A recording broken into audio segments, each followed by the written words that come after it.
Sa isang maliit na baryo sa probinsya, nakatira si Marco. Isang payat, ngunit matipuno dahil sa trabaho. May kayumangging balat at simpleng anyo. Bata pa lamang siya ay natuto na siyang magbanat ng buto, sapagkat maaga nilang naranasan ang hirap ng buhay. Ang kanilang kubo, gawa sa kahoy at pawid, ay napatayo sa gilid ng palayan. Doon lumaki si Marco kasama ang kanyang mga magulang at nakababatang kapatid na si Junjun. Marco, anak, mauna ka na sa trabaho. Ako na ang bahala sa paghahanda ng almusal. Wika ng kanyang ina habang nag-aayos ng ilang pirasong gulay sa mesa. Salamat, Nay. Kahit tuyo lang ang ulam, masaya na ako basta't makakain tayo. Sagot ni Marco, sabay bitbit ng kanyang lumang bag na puno ng gamit para sa trabaho sa konstruksyon. Isa si Marco sa mga pinakamasipag na kabataan sa kanilang baryo. Bawat araw ay gumigising siya ng madaling araw upang sumama sa grupo ng mga construction worker. Wala pa man siya sa tamang edad para sa ganoong klaseng trabaho, natutunan na niyang tumanggap ng hirap alang-alang sa pamilya. Habang naglalakad papunta sa kalsadang dadaanan ng jeep, sumabay sa kanya si Mang Ben, isang veteranong trabahador. Marco, hindi ka ba napapagod? Bata ka pa, pero halos ikaw na ang gumagawa ng pinakabibigat na gawain sa site. Ngumiti lamang si Marco. Hindi po, Mang Ben. Basta para sa pamilya, kakayanin ko. Balang araw, gusto ko ring maging inhenyero para ako naman ang magdidisenyo ng mga gusali, hindi lang tagabuhat. Napailing si Mang Ben, sabay ngiti. Ang taas ng pangarap mo, bata. Pero nakikita ko, may determinasyon ka. Huwag mong bibitawan yan. Pagdating sa trabaho, halata ang kasipagan ni Marco. Habang ang ibang kabataang kagaya niya ay naglalaro o nag-aaral, siya na may kumakayod sa ilalim ng araw, nagbubuhat ng hollow blocks at nag-aayos ng mga kagamitan. Hindi siya nagrereklamo kahit pa madalas ay napupuno ng kalyo ang kanyang mga kamay. Sa kabila ng lahat, kilala siya sa baryo bilang mabait at laging handang tumulong. Kapag wala siyang pasok, tinutulungan niya ang kapitbahay na mag-ani ng palay o mag-igib ng tubig. Isang hapon, nadatnan siya ng kanyang ina na nagdadala ng sako ng bigas galing sa kapitbahay. Anak, saan mo nakuha yan? Tanong ng ina, medyo nag-aalala. Pinatulong po ako ni Aling Nena sa pag-ani, kaya binigyan ako ng kalahating sako ng bigas bilang pasasalamat. At least may maiuulam tayo ngayong linggo. Napayakap ang kanyang ina, halos maiyak sa tuwa. Napakabait mo talagang bata, Marco. Hindi ka na lang basta anak namin, kundi isa ka ng haligi ng pamilya. Sa gabi, madalas ay sa ilalim ng ilaw ng lamparang degas, nagbabasa si Marco ng mga lumang libro sa matematika at siyensya. Gusto niyang manatili sa eskwela, ngunit kailangan niyang magsakripisyo. Pinapangarap niya na balang araw ay makabalik siya sa pag-aaral at ipagpatuloy ang kanyang pangarap na maging inhenyero. Minsan habang nagbabasa, lumapit ang kanyang nakababatang kapatid na si Junjun. Kuya, gusto ko rin balang araw maging katulad mo. Pero sana, hindi na ako magtatrabaho sa bukid. Napangiti si Marco, sabay haplos sa ulo ng kapatid. Huwag kang mag-alala, Junjun. Ako na ang magpupursige para makapag-aral ka. Gusto ko na ikaw makapagtapos ka ng hindi mo mararanasan ang lahat ng hirap na naranasan ko. Dahil sa kanyang likas na kabaitan, marami ang humahanga kay Marco. Ngunit hindi lahat ay nakakaintindi ng kanyang sitwasyon. May ilan sa baryo na dinutokso siyang pulubi o batang pawis dahil lagi siyang pawisan at luma ang mga damit. Isang beses, habang pauwi siya galing trabaho, nadaanan siya ng mga kabataang naglalaro ng bisikleta. Tingnan niyo si Marco, parang tatay na kahit bata pa. Ang dumi-dumi pa ng damit, sigaw ng isa, sabay tawa ng grupo. Hindi pinansin ni Marco ang mga ito. Pinili niyang tumahimik at magpatuloy sa paglalakad. Sa kanyang isipan, pinangako niyang balang araw ay ipapakita niya sa lahat na hindi hadlang ang kahirapan para magtagumpay. Sa mga gabing malamig at madilim, madalas niyang titigan ang mga bituin sa kalangitan. Habang nakahiga sa kanilang banig, bulong niya sa sarili, Panginoon, sana bigyan niyo po ako ng lakas para matupad ang pangarap ko. Hindi ko ito ginagawa para sa akin lang, kundi para sa buong pamilya. At sa gitna ng lahat ng kahirapan at sakripisyo, nanatiling buo ang loob ni Marco. Isa siyang simpleng binata na walang luho, walang yabang, ngunit puno ng pangarap at determinasyon. At bagaman hindi pa niya alam, ang kanyang simpleng buhay sa baryo ang magiging matibay na pundasyon sa lahat ng darating na pagsubok at tagumpay sa kanyang hinaharap. Copy ends here. Mabilis ang pagtakbo ng panahon at habang lumalaki si Marco, lalong lumalalim ang kanyang pag-unawa sa bigat ng kanilang sitwasyon. Ang kanilang pamilya ay nakikipagbuno sa kahirapan, ngunit ang pinakamatinding hamon ay ang kalusugan ng kanyang ama. Si Mang Ernesto, ama ni Marco, ay dati nang nagtrabaho sa isang pabrika sa lungsod. Mahigit 20 taon siyang nagtrabaho roon, ngunit dahil sa matinding exposure sa alikabok at kemikal, unti-unting humina ang kanyang baga. Madalas itong inuubo at may mga pagkakataon na halos hindi na makahinga ng maayos. Isang gabi, habang nakahiga si Mang Ernesto, bigla itong inubo ng malakas at may kasamang dugo. Agad na lumapit si Marco at ang kanyang ina. "Tay, ano to?"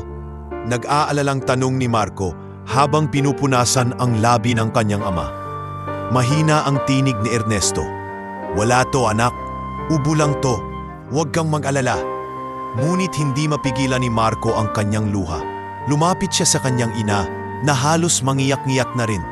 "Nay, kailangan na po nating ipatingin si tatay sa doktor. Baka lumala pa." Napayuko ang kanyang ina, si Aling Rosa. "Alam ko, anak, pero saan tayo kukuha ng pera? Wala na nga tayong pambayad ng kuryente. Ni gamot, hindi natin kaya." Kasabay ng sakit ng ama, hindi rin naging madali para kay Aling Rosa ang buhay. Siya ang inaasahan ng pamilya na magbenta ng gulay sa palengke. Araw-araw ay pumupunta siya roon, dala ang maliit na basket ng talong, sitaw at kamatis na tanim nila sa maliit na bakuran. Ngunit madalas ay hindi siya nakakaubos ng paninda at ang kita ay sapat lamang para sa bigas at asin. Isang umaga, habang naghahanda si Rosa ng paninda, lumapit si Junjun na may hawak na notebook. "Nay, kailangan po namin ang bayad sa school project," sabi ng teacher. Bawat isa daw magbibigay ng 50 piso. Nanlumo si Rosa. "Anak, asensya ka na, pero baka hindi muna natin mabayaran ngayon. Subukan mong makiusap sa teacher mo na babayaran na lang natin sa susunod na linggo." "Pero Nay," yumuko si Junjun, halatang nahihiya. "Nahihirapan na rin po ako kasi palagi na lang tayong late magbayad." "Nahihiya na ako sa mga kaklase ko." Narinig ni Marco ang usapan at agad siyang sumabat. "Huwag kang mag-alala, Junjun. Ako na ang bahala sa bayad sa project mo. Mag-overtime ako sa trabaho mamaya para makadagdag." Muling bumigat ang loob ni Marco. Hindi lamang pala ang kanilang mga pangangailangan sa bahay ang kanyang inaalala, kundi pati na rin ang kinabukasan ng kapatid. Dumating ang panahong napilitan si Marco na tumigil sa pag-aaral. Bagaman siya'y matalinong estudyante at isa sa mga paborito ng guro, hindi na kaya ng pamilya ang gastusin para sa kanyang pag-aaral at sabay na suportahan si Junjun. Sa huling araw niya sa paaralan, lumapit ang kanyang guro na si Ma'am Liza. "Marco, sayang ka. Isa ka sa mga pinakamatalino kong estudyante. Sigurado akong malayo ang mararating mo kung magpapatuloy ka." Ngumiti si Marco kahit ramdam ang sakit. "Salamat po, ma'am. Pero kailangan ko pong unahin ang pamilya ko. Balang araw babalik din ako para ipagpatuloy ang aking pag-aaral."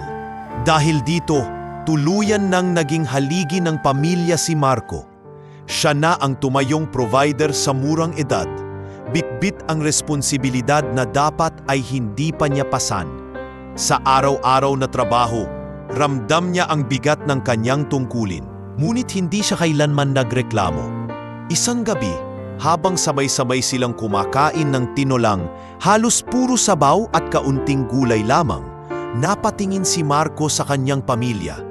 "Tay, Nay, huwag po kayong mag-alala. Kakayanin natin to. Basta't magkasama tayo, hindi tayo mawawalan ng pag-asa." Napangiti si Ernesto kahit mahina at hinawakan ang kamay ng anak. Ikaw lang talaga ang lakas namin, Marco. Kung wala ka, baka matagal na kaming bumigay. Lumipas ang mga buwan, dumami pa ang mga bayarin. Madalas silang naputulan ng kuryente dahil hindi nakakapagbayad sa oras. Ang tubig ay kailangan pang hakutin mula sa poso sa baryo dahil hindi nila kaya ang buwan ng singgil. Ngunit sa kabila ng lahat, nanatiling matatag ang pamilya. Si Marco, bagaman abala sa trabaho, ay patuloy na iniingatan ang kanyang mga pangarap. Madalas ay bumibili siya ng mga lumang libro mula sa ukay-ukay gamit ang kaunting sobra sa kanyang kita. Doon niya isinusulat ang kanyang mga plano, mga guhit ng gusali, simpleng sketch ng mga tulay, at listahan ng mga pangarap na nais niyang matupad. Kuya, bakit ka pa nag-aaral niyan? Hindi ka na naman nag-aaral sa school, tanong minsan ni Junjun habang pinagmamasdan si Marco na nagsusulat ng mga formula sa isang luma at sirang notebook. Ngumiti si Marco at tumingin sa kapatid. Dahil kahit tumigil ako sa school, hindi ibig sabihin titigil na ako sa pagkatuto. Tandaan mo to, Junjun, ang talino hindi nasusukat sa diploma lang. Pero isang araw, babalik ako sa paaralan at ipapakita ko na kaya kong tuparin ang pangarap ko. Napaiyak si Junjun at mahigpit na niyakap ang kuya. Salamat kuya, gagawin ko rin ang lahat para makatulong sa iyo. Sa bawat pagsubok na dumaan, lalo lamang tumibay si Marco. Hindi man sila makabayad ng kuryente sa tamang oras, hindi man makabili ng bagong damit o sapatos, natutunan nilang huwag mawalan ng pag-asa. Sa halip, ginamit nila ang bawat sakit at kakulangan bilang inspirasyon para ipagpatuloy ang laban ng buhay. At sa murang edad, natutunan ni Marco ang pinakamahalagang aral, na ang tunay na yaman ay hindi nasusukat sa pera, kundi sa pagmamahalan at pagkakaisa ng pamilya. Ngunit kasabay ng kanyang pagtitiyaga, mas lalo ring tumitindi ang kanyang pangarap, isang pangarap na balang araw ay magiging susi para mailigtas ang kanyang pamilya mula sa kahirapan. Lumipas ang ilang taon at dumating ang panahon na kinailangan ni Marco na gumawa ng mas malaking desisyon para sa kanyang pamilya. Sa kabila ng lahat ng sakripisyo at pagsusumikap niya sa baryo, ramdam niyang hindi na sapat ang kanyang kinikita upang tustusan ang gamot ng ama, pag-aaral ni Junjun at pang-araw-araw na gastusin. Naisip niyang baka panahon na upang lumuwas ng Maynila at maghanap ng mas maayos na trabaho. Isang gabi, habang nakaupo sila sa harap ng kanilang maliit na kubo, nagsalita si Marco sa kanyang ina at ama. Nay, tay, panimula niya. Iniisip ko pong pumunta sa Maynila. Sabi ng kaklase ko dati, may trabaho raw doon para sa mga kagaya kong handang magbanat ng buto. Nagulat si Aling Rosa at agad na kumontra. Anak, napakalayo ng Maynila. Paano ka naman mabubuhay doon? Dito na lang kahit papaano ay may hanap buhay ka. Sumabat naman ang kanyang ama na bagaman mahina ay puno ng pag-unawa. Hayaan mo siya, Rosa. Kung dito wala na siyang nakikitang pag-asa, baka doon makahanap siya ng mas magandang oportunidad. Pero anak, tumigil siya sandali at huminga ng malalim. Mag-iingat ka. Ang syudad ay hindi katulad ng probinsya. Hindi lahat ng tao roon ay may malasakit. Natahimik si Marco at tanging pagtango ang naisagot. Kinabukasan, maaga pa lang ay inayos na niya ang kanyang kaunting gamit. Isang lumang bag na puno ng ilang damit, notebook na may mga pangarap niyang iginuhit at litrato ng kanyang pamilya. Kuya, malungkot na sabi ni Junjun habang nakayakap sa kanya. Huwag mo kaming kalimutan, ha? Huwag mong pababayaan ang sarili mo. Pinisil ni Marco ang balikat ng kapatid. Hindi kita pababayaan, Junjun. Lahat ng gagawin ko para sa inyo. Sa unang pagkakataon, sumakay si Marco ng bus papuntang Maynila. Habang umaandar ang sasakyan, tanaw niya sa bintana ang mga palayan at bundok na kanyang nakasanayan. Ramdam niya ang bigat ng paglisan, ngunit mas mabigat ang responsibilidad na kailangang tuparin. Pagdating sa Maynila, sinalubong siya ng ingay ng mga sasakyan, makuulay na ilaw at nagmamadaling mga tao. Malayo ito sa tahimik na baryo. Ang bawat kanto ay puno ng mga taong hindi niya kilala at ang bawat sulok ay may mga hamon na hindi niya pa naranasan. Marco! Sigaw ng kaibigan niyang si Carlo na matagal nang nakikipagsapalaran sa syudad. Siya ang tumulong para makahanap ng matitirahan si Marco. Buti at nakarating ka. Tara, doon ka muna sa inuupahan kong maliit na kwarto. Pinasok ni Marco ang barong-barong na tinitirhan ni Carlo sa tondo. Maliit lamang iyon, may sira-sirang dingding at halos kasya lang ang 2 tao. Ngunit para kay Marco, sapat na iyon. Salamat Carlo, kahit ganito, malaking bagay na. Kinabukasan, sinamahan siya ni Carlo upang maghanap ng trabaho. Una silang tumungo sa palengke, kung saan nag-aalok ng trabaho bilang kargador. Hindi nagdalawang isip si Marco at agad na pumayag. Araw-araw ay nagbubuhat siya ng mabibigat na sako ng bigas at gulay mula umaga hanggang gabi kapalit ng kaunting kita. Habang nagbubuhat, may narinig siyang usapan ng 2 matandang tindera. Sino yang bagong kargador na yan? Tanong ng isa. Taga-probinsya raw. Mukhang hindi sanay pero ang sipag. Sagot ng isa pa. Gumiti si Marco kahit pawis na pawis. Kaya ko po to, Nay, basta may kikitain para sa pamilya. Ngunit hindi laging madali ang buhay sa palengke. May mga kasamahan siyang nanunukso sa kanya. Hoy, probinsyano, bagal mo naman magbuhat? Baka maunahan ka ng tricycle driver? Sabay halakhak ng ilan. Hindi na lang pinansin ni Marco ang panlilibak.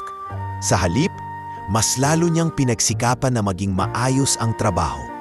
Ngunit sa gabi, habang nakahiga siya sa sahig ng inuupahan nila ni Carlo, hindi niya mapigilang mapaluha. Carlo, mahina niyang tanong. Ganun ba talaga sa Maynila? Parang lahat ng tao nagmamadali, parang wala kang kaibigan. Tumango si Carlo. Ganyan talaga dito, Marco. Kanya-kanyang diskarte. Kung mahina ka, malalamangan ka, pero kilala kita, matatag ka.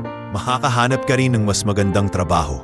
Dumating ang panahong nakahanap siya ng racket bilang dishwasher sa isang maliit na kainan. Dito ay natuto siyang maghugas ng sandamakmak na pinggan mula umaga hanggang gabi. Madalas ay malamig na tubig ang gamit at halos mangalay ang kanyang mga kamay. Ngunit tiniis niya dahil ang kita rito ay mas mataas kaysa sa palengke. Marco, bilisan mo dyan! Sigaw ng amo niyang may kalakasan ng boses. Ang dami pang hugasin. Baka maubusan tayo ng plato. Pasensya na po, opo, bibilisan ko na. Sagot niya habang mabilis na nagkikiskis ng mga plato. Sa kabila ng pagod, pinipilit ni Marco na magpadala ng pera sa kanyang pamilya. Kahit maliit, sapat na iyon upang mabili ng gamot ng kanyang ama at makabayad sa ilang bayarin. Tuwing makakatanggap ng sulat galing sa probinsya, parang nababawasan ang kanyang pagod. Kuya Marco, sulat ni Junjun. Salamat sa pinadala mong pera. Nakabili si nanay ng gamot ni tatay. Huwag mong pababayaan ang sarili mo dyan. Balang araw susunod ako sa iyo at tutulungan din kita. Naiyak si Marco sa pagbabasa ng sulat. Sa kabila ng lahat ng pagod, alam niyang tama ang kanyang desisyon. Oo, mahirap ang buhay sa syudad. Mas magulo, mas mabigat, mas mapanganib. Pero dala niya ang pangarap at pagmamahal ng kanyang pamilya. At iyon ang nagsilbing lakas para ipagpatuloy niya ang laban, kahit anong hirap pa ang kaharapin niya sa darating na mga araw. Lumipas ang ilang buwan sa Maynila, at kahit anong sipag ni Marco bilang kargador at dishwasher, ramdam niyang hindi pa rin sapat ang kanyang kinikita. Laging kulang para sa gamot ng kanyang ama at pang-araw-araw na gastusin ng pamilya. Isang araw, inaya siya ni Carlo na subukan sa mas malaking lugar, isang kilalang restaurant sa Maynila na madalas puntahan ng mga mayayaman at mga empleyado ng opisina. Marco, wika ni Carlo habang naglalakad sila sa kahabaan ng abenida. Narinig ko sa kakilala ko, naghahanap daw ng utility boy sa restaurant na La Bella. Malaki-laki raw ang sahod kesa sa kinikita natin sa palengke. Subukan mo na. Nag-alinlangan si Marco. Utility boy? Ibig sabihin, lahat ng maruming trabaho sa kusina ako ang gagawa? Tumango si Carlo. Oo. Pero isipin mo na lang, mas stable kaysa sa palengke. May libreng pagkain ka pa. Kahit kabado, nagpasya si Marco na sumubok. Kinabukasan, suot ang kanyang luma at kupas na polo. Pumunta siya sa restaurant. Pagpasok niya, Agad siyang sinalubong ng malamig na hangin mula sa aircon at ang mabangong amoy ng nilulutong pagkain. Malayong-malayo sa kainan kung saan dati siyang naghuhugas ng pinggan. Lumapit ang isang supervisor. "Ikaw ba si Marco? Ikaw ang nirekomenda ni Carlo?" "Opo, sir," sagot niya. Sabay yuko. Pinagmasdan siya nito mula ulo hanggang paa. Halatang hindi kumbinsido. "Mukha kang payat, pero sige, pasok ka na. Simula ngayon, ikaw ang tagalinis ng kusina, tagabuhat ng stock, at kung ano pang utos ng chef at waiter." "Maliwanag?" "Opo, sir. Gagawin ko po lahat ng kaya ko." At doon nagsimula ang kanyang unang araw bilang utility boy. Sa loob ng kusina, sunod-sunod ang kanyang gawain. Linis ng sahig, hugas ng kaldero, punas ng mesa, buhat ng mga kahon ng prutas at gulay. Ang kanyang pawis ay bumabakat na sa luma niyang damit, ngunit hindi siya nagrereklamo. "Hoy Marco, bilisan mo, ang dumi ng sahig, baka madapa pa si chef," sigaw ng isang waiter. "Opo, heto na po," sagot niya habang agad na nagmamadaling nagpunas. Sa kabila ng hirap, hindi nawawala ang ngiti sa kanyang muka.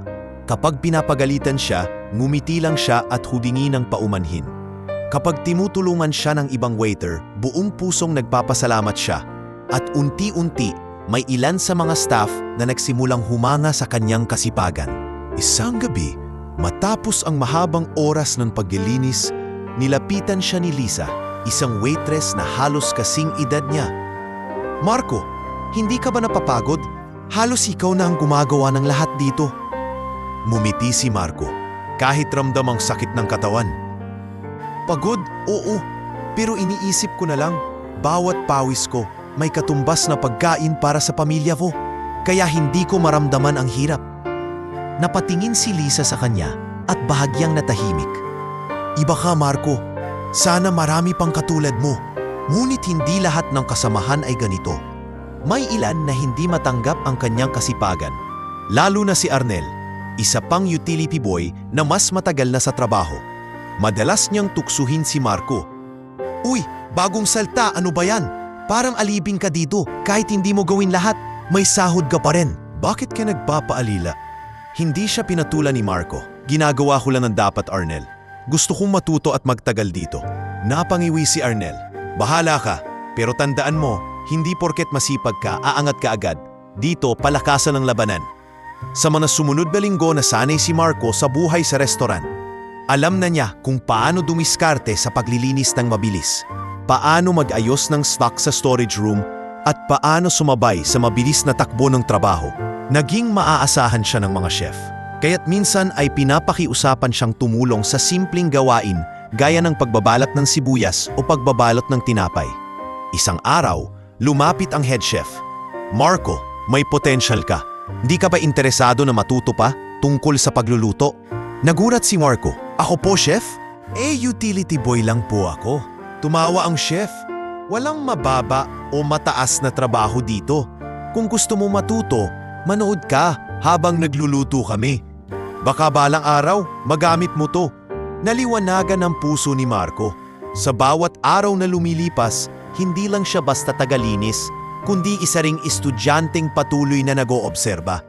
Pinapanood niya kung paano minamasa ang tinapay, kung paano piniprito ang karne, at kung paano inaayos ang plato para maging presentable sa mga customer. Ngunit kasabay ng pag-usbong ng kanyang pag-asa, lumalala rin ang inggit ng ilan sa kanyang mga kasamahan. "Ano ba yan, Marco?" ani Arnel isang gabi. "Akala mo kung sino ka na? Utility boy lang tayo. Huwag mong ambisyonin na maging chef." "Hindi ko naman iniisip na maging chef agad," sagot ni Marco. "Pero wala namang masama kung matuto, di ba?" Dito lalo siyang napagtanto na ang mundo sa syudad ay puno ng hamon. Hindi lang sa trabaho, kundi pati na rin sa ugali ng mga tao. Ngunit hindi niya alintana. Sa tuwing sumasakit ang kanyang katawan sa trabaho, iniisip niya ang mukha ng kanyang ama na nangangailangan ng gamot, ang kanyang ina na araw-araw nagtitinda ng gulay, at ang kanyang kapatid na nangangarap ding makapagtapos ng pag-aaral. Bawat araw, pinipilit niyang ipakita na hindi siya basta-basta susuko. Kahit na siya ang pinakamababang posisyon sa restaurant, siya rin ang may pinakamatibay na pangarap. At yun ang lihim na nagbibigay sa kanya ng kakaibang lakas, ang pag-asang balang araw, hindi na siya mananatiling utility boy lamang, kundi magiging isang taong may respeto at karangalan. Hindi nagtagal, nakilala ni Marco ang taong siyang magiging pinakamalaking balakid sa kanyang trabaho sa restaurant, si Mr. Ramirez, ang manager. Kilala ito bilang istrikto, mapanghusga, at palaging nakataas ang kilay sa mga empleyado, lalo na kung ang kaharap ay kagaya ni Marco. Nahalatang galing probinsya at walang maipagmamalaking edukasyon o formal na karanasan. Unang araw pa lamang na nagkita sila, ramdam na ni Marco ang bigat ng presensya nito. Habang abala siyang naglilinis ng sahig, biglang sumulpot si Mr. Ramirez. "Ano yan?" Singhal nito sabay turo sa sahig na basa pa. "Ganyan ka ba magtrabaho? Paano kung madapa ang mga customer? Useless." Nagulat si Marco at agad na nagpunas ng basang parte. "Pasensya na po, sir. Hindi na po mauulit." Ngunit imbes na tanggapin ang paghingi ng paumanhin, lalo pa itong nagalit. "Pasensya? Palagi na lang pasensya? Dito sa restaurant na to, walang lugar ang palpak. Tandaan mo yan." Mula noon, araw-araw ay tila ba naging misyon ni Mr. Ramirez na pahirapan si Marco. Madalas siyang pinapagawa ng sobra-sobrang trabaho, mula sa pagbubuhat ng mabibigat na kahon hanggang sa paglilinis ng kusina kahit tapos na ang shift. "Marco!" sigaw ni Ramirez isang hapon, habang abala si Marco sa paglilinis ng storage. "Pagkatapos mong tapusin yan, punasan mo lahat ng mesa sa dining area, tapos hugasan mo ang lahat ng baso. Kung hindi, bawas ang sahod mo."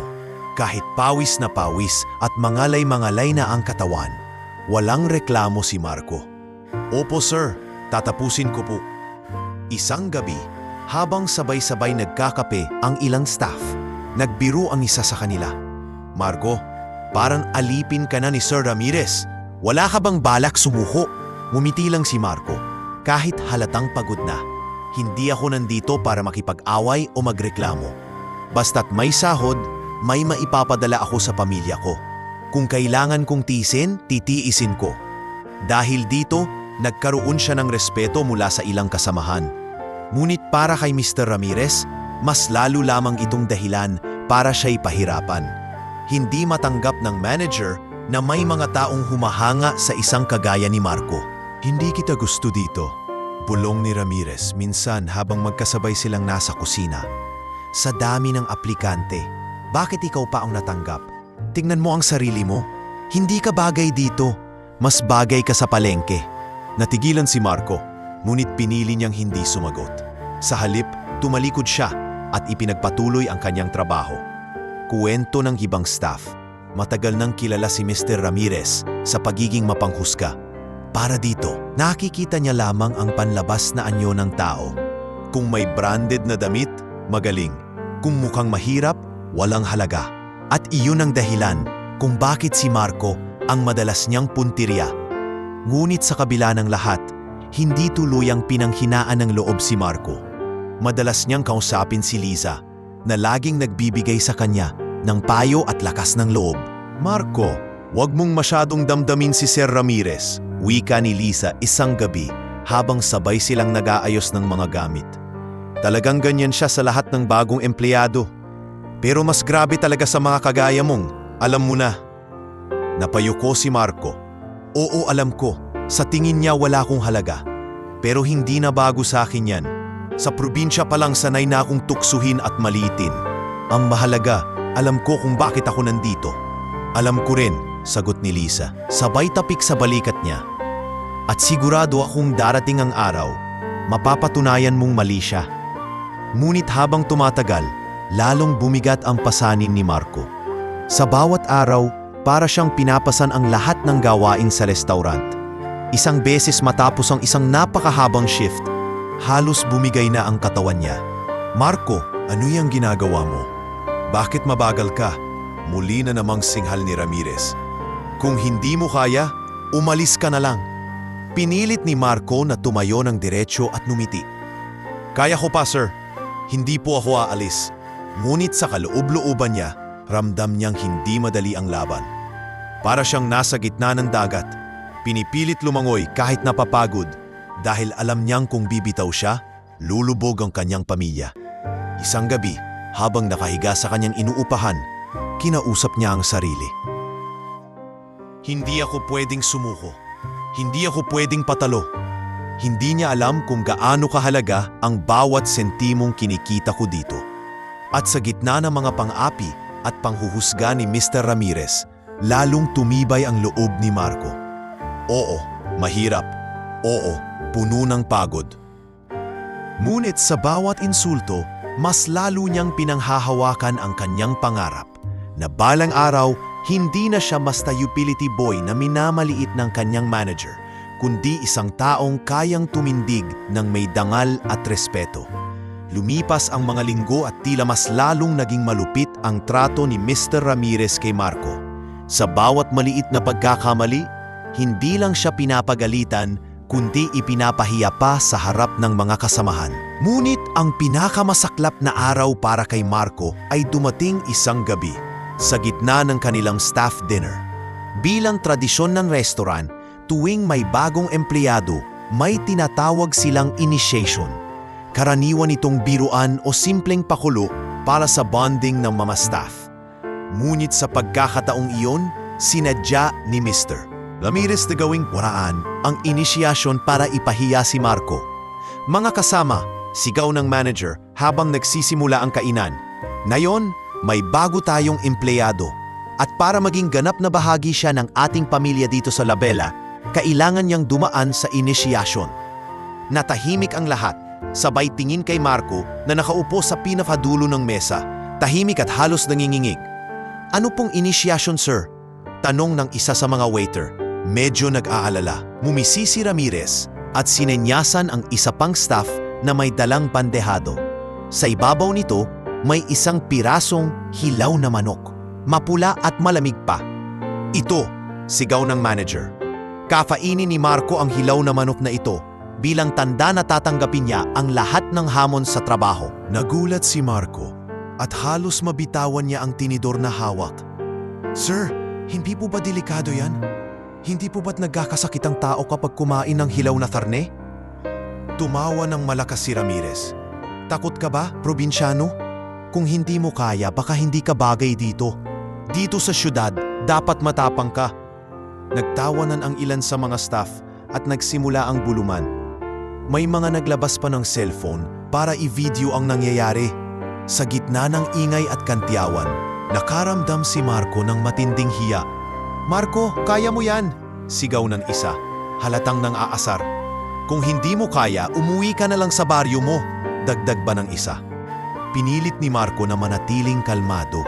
Hinawakan niya ang tinidor at dahan-dahang sinaksak ang piraso ng hilaw na manok. Sa kanyang dibdib, mabilis ang tibok ng puso niya.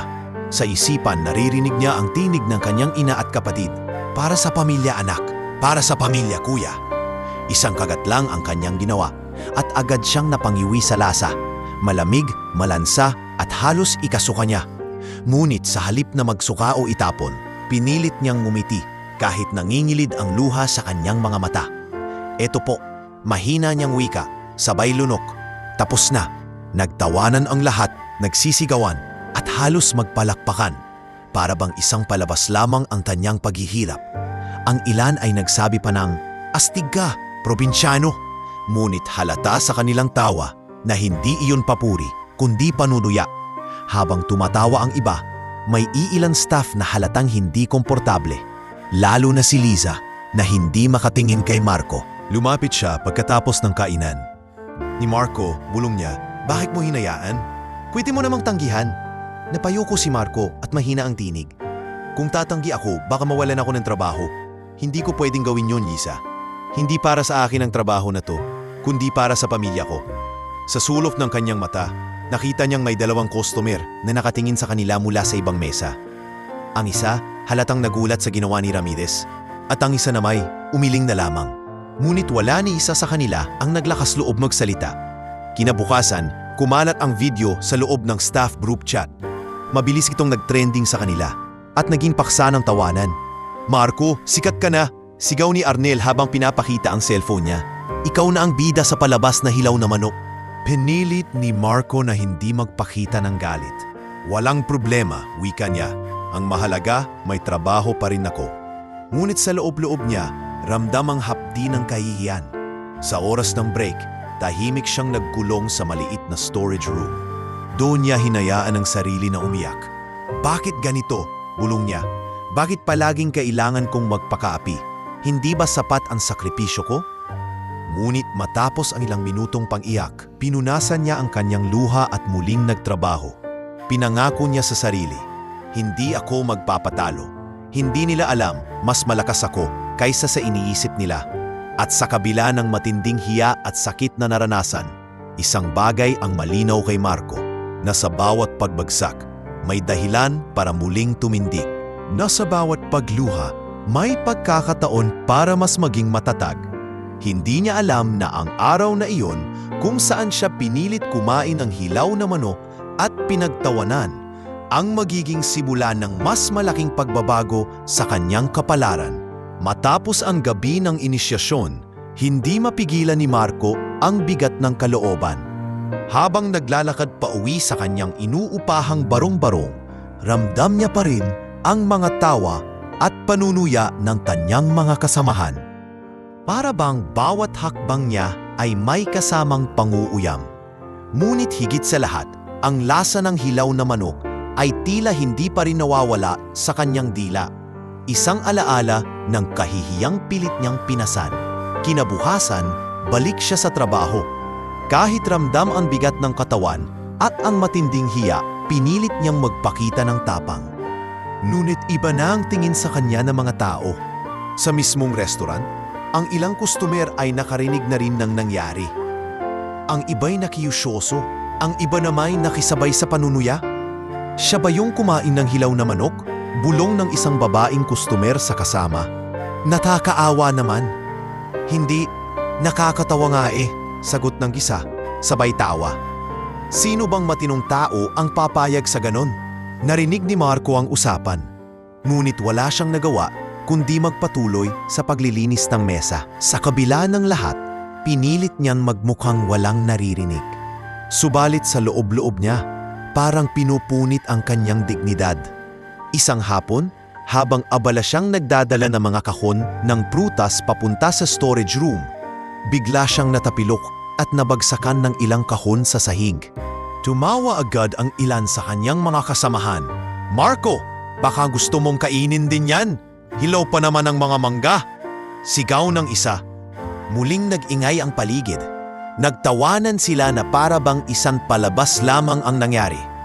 Habang pinupulot ni Marco ang mga nahulog na prutas, nangingilid na ang luha niya, ngunit pinilit niyang itago. Pasensya na po, hindi na mauulit, mahina niyang sabi habang nakayuko.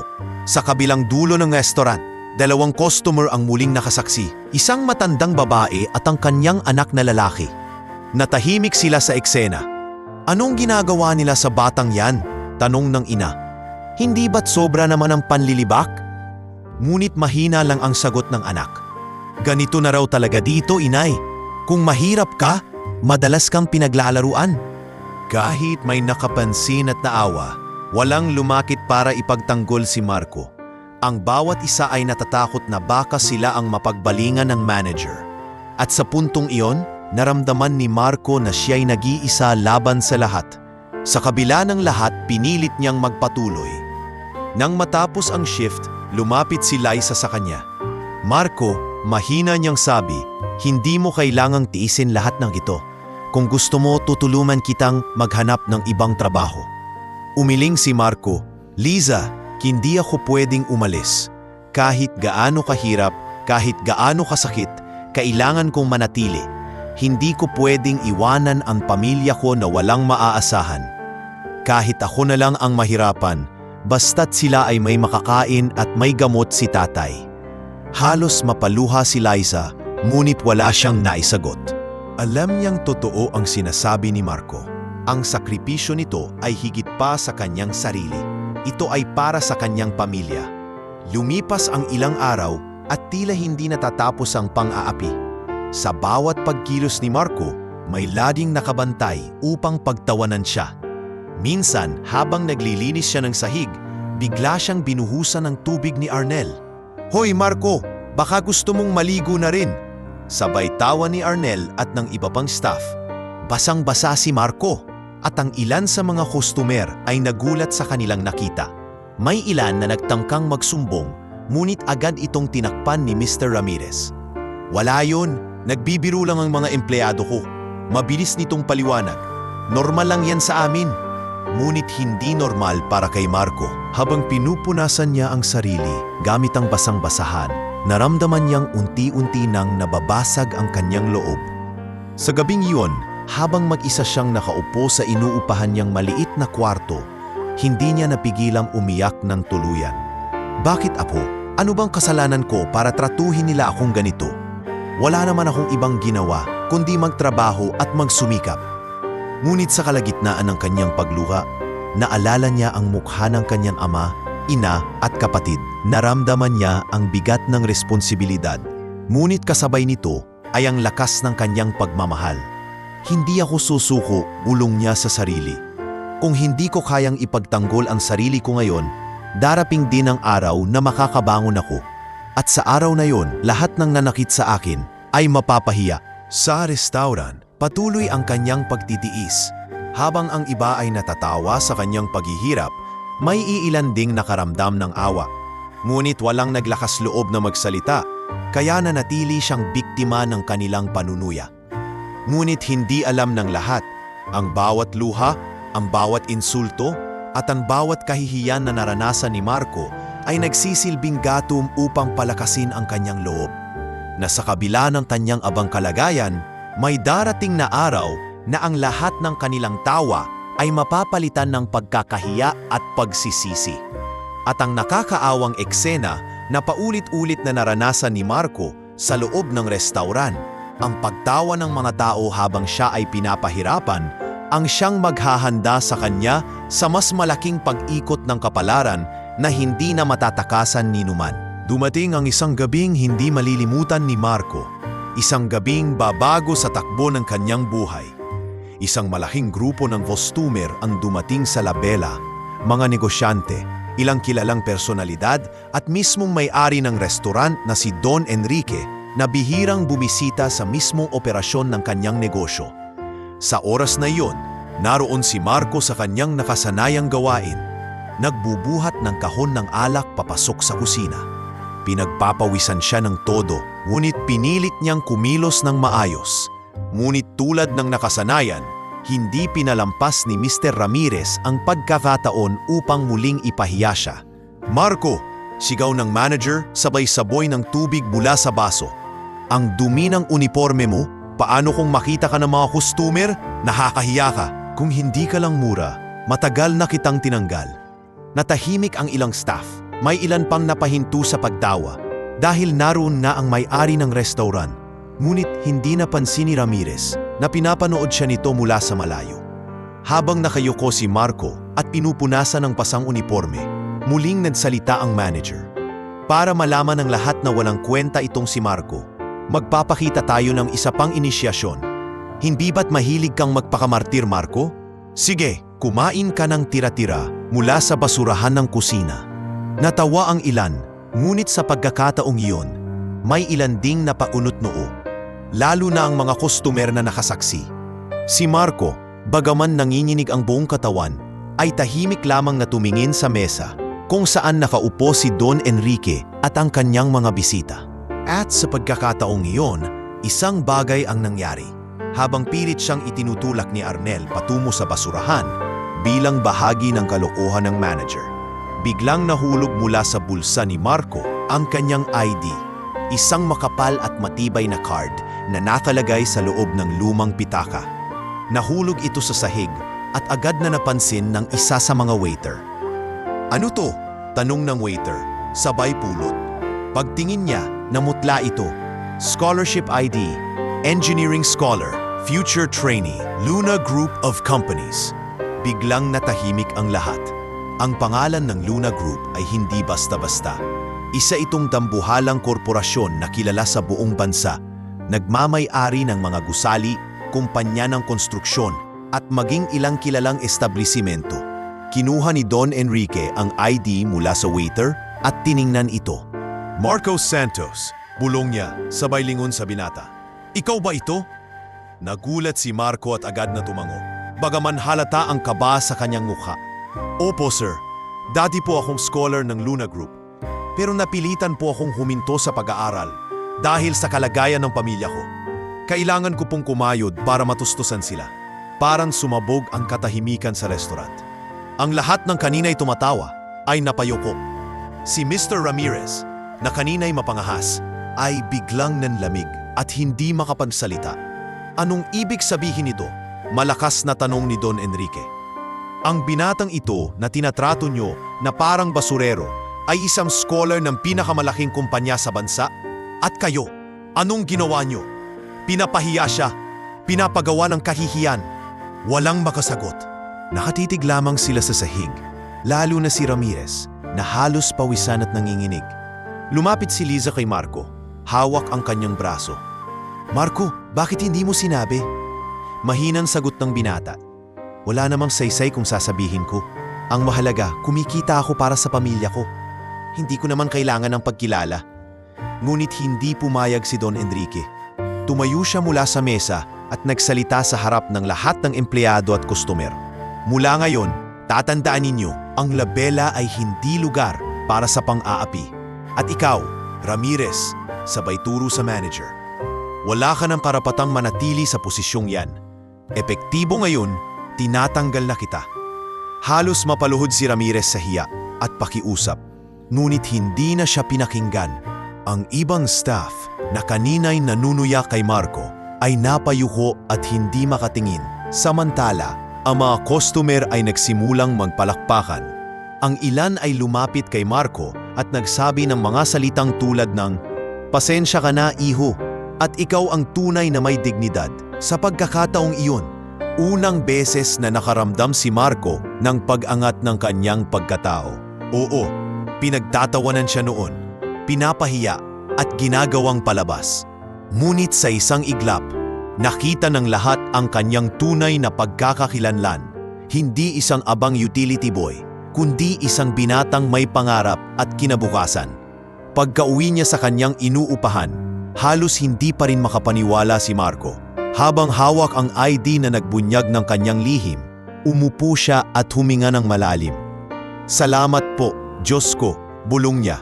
Dahil kahit gaano kalalim ang kahihiyan, may araw pa ring darating na ang katotohanan ang mananaig.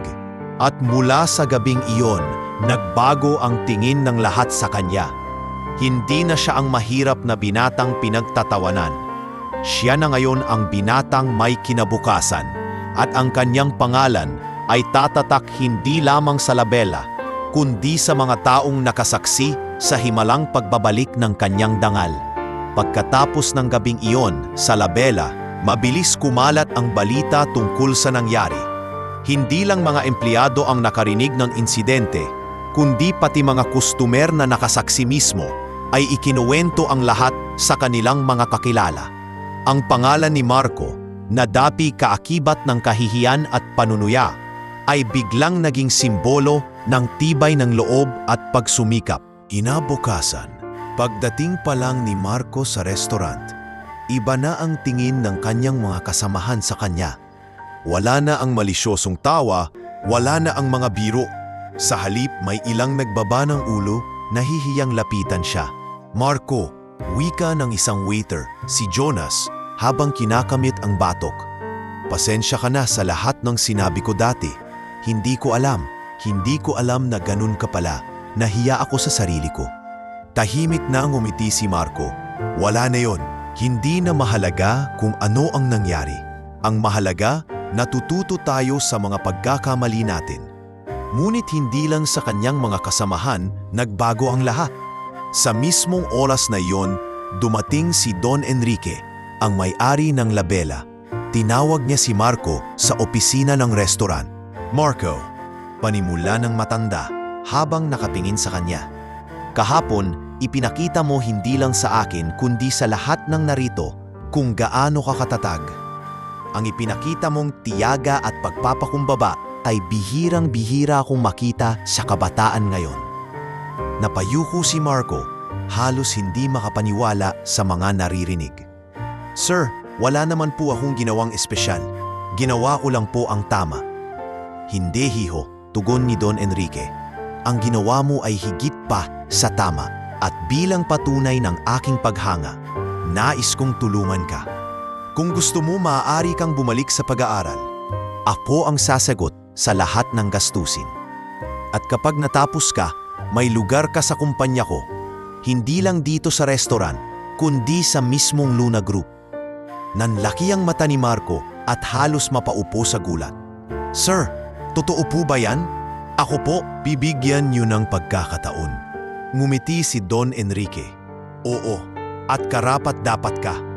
Sa lahat ng kahihiyang pinagdaanan mo, pinili mong magpakatatag kaysa sumuko. Iyan ang klasing tao na kailangan ng kumpanya. Halos maluha si Marco. Hindi niya akalaing darating ang araw na magbubukas ang ganitong pinto para sa kanya. Matapos ang pag-uusap, halos lumutang siya sa tuwa habang bumalik sa kusina. Ngunit bago siya makalabas, hinabol siya ng boses ni Don Enrique. Marco, huwag mong kalimutan.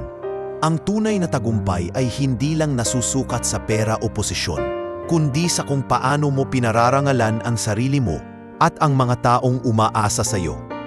Pagbalik niya sa kusina, agad siyang sinalubong ni Liza. Ano sabi ni Don Enrique? Tanong nito, halatang sabik malaman. Ngumiti si Marco, bagaman bakas pa rin ang hindi makapaniwalang ekspresyon. Bibigyan niya ako ng pagkakataon na magbalik sa pag-aaral. Sasagutin daw niya lahat. Halos mapaluha si Liza at agad siyang niyakap. Marco, ang galing. Sabi ko na darating din ang araw na makikita nila ang tunay mong halaga. Simula noon, unti-unting nag-iba ang trato kay Marco sa loob ng labela. Ang mga dating nanunuya sa kanya ay natuto ng rumespeto. Kahit si Arnel, na pinakaunang kumutya sa kanya, lumapit at nagpakumbaba. Marco, wika nito, sabay yuko. Patawarin mo ako. Ako ang isa sa mga nanguna sa pang-aapi sa iyo. Kung may maitutulong ako sa iyo mula ngayon, gagawin ko. Hindi nagdalawang isip si Marco. Arnel, tapos na yon. Mas mabuti kung tulungan na lang natin ang isa't isa. Sa sumunod na linggo, napansin ni Marco na mas madali na para sa kanya ang trabaho. Hindi dahil gumaan ang gawain, kundi dahil nagbago ang ihip ng hangin. Wala nang tuksuhan, wala nang insulto. Sa halip, may mga kasamahan pang kusa siyang tinutulungan. Ngunit higit sa lahat, ang pinakamalaking pagbabago ay sa mga customer. Ang ilan sa mga nakapanood ng insidente ay bumalik sa restaurant, hindi para kumain lang, kundi para makita si Marco. Ikaw ba si Marco? Tanong ng isang ginang na customer. Sabay ngiti. Nabalitaan ko ang nangyari. Ipinagmamalaki ka namin. Naway manatili kang mabait at matatag. Parang muling sumigla ang loob ni Marco. Sa bawat salitang iyon, pakiramdam niya'y hindi na siya basta-basta utility boy. Siya na ngayon tang-inspirasyon ng mga taong nakasaksi at nakarinig ng kanyang kwento. Ngunit hindi lahat ay masaya sa pagbabagong ito.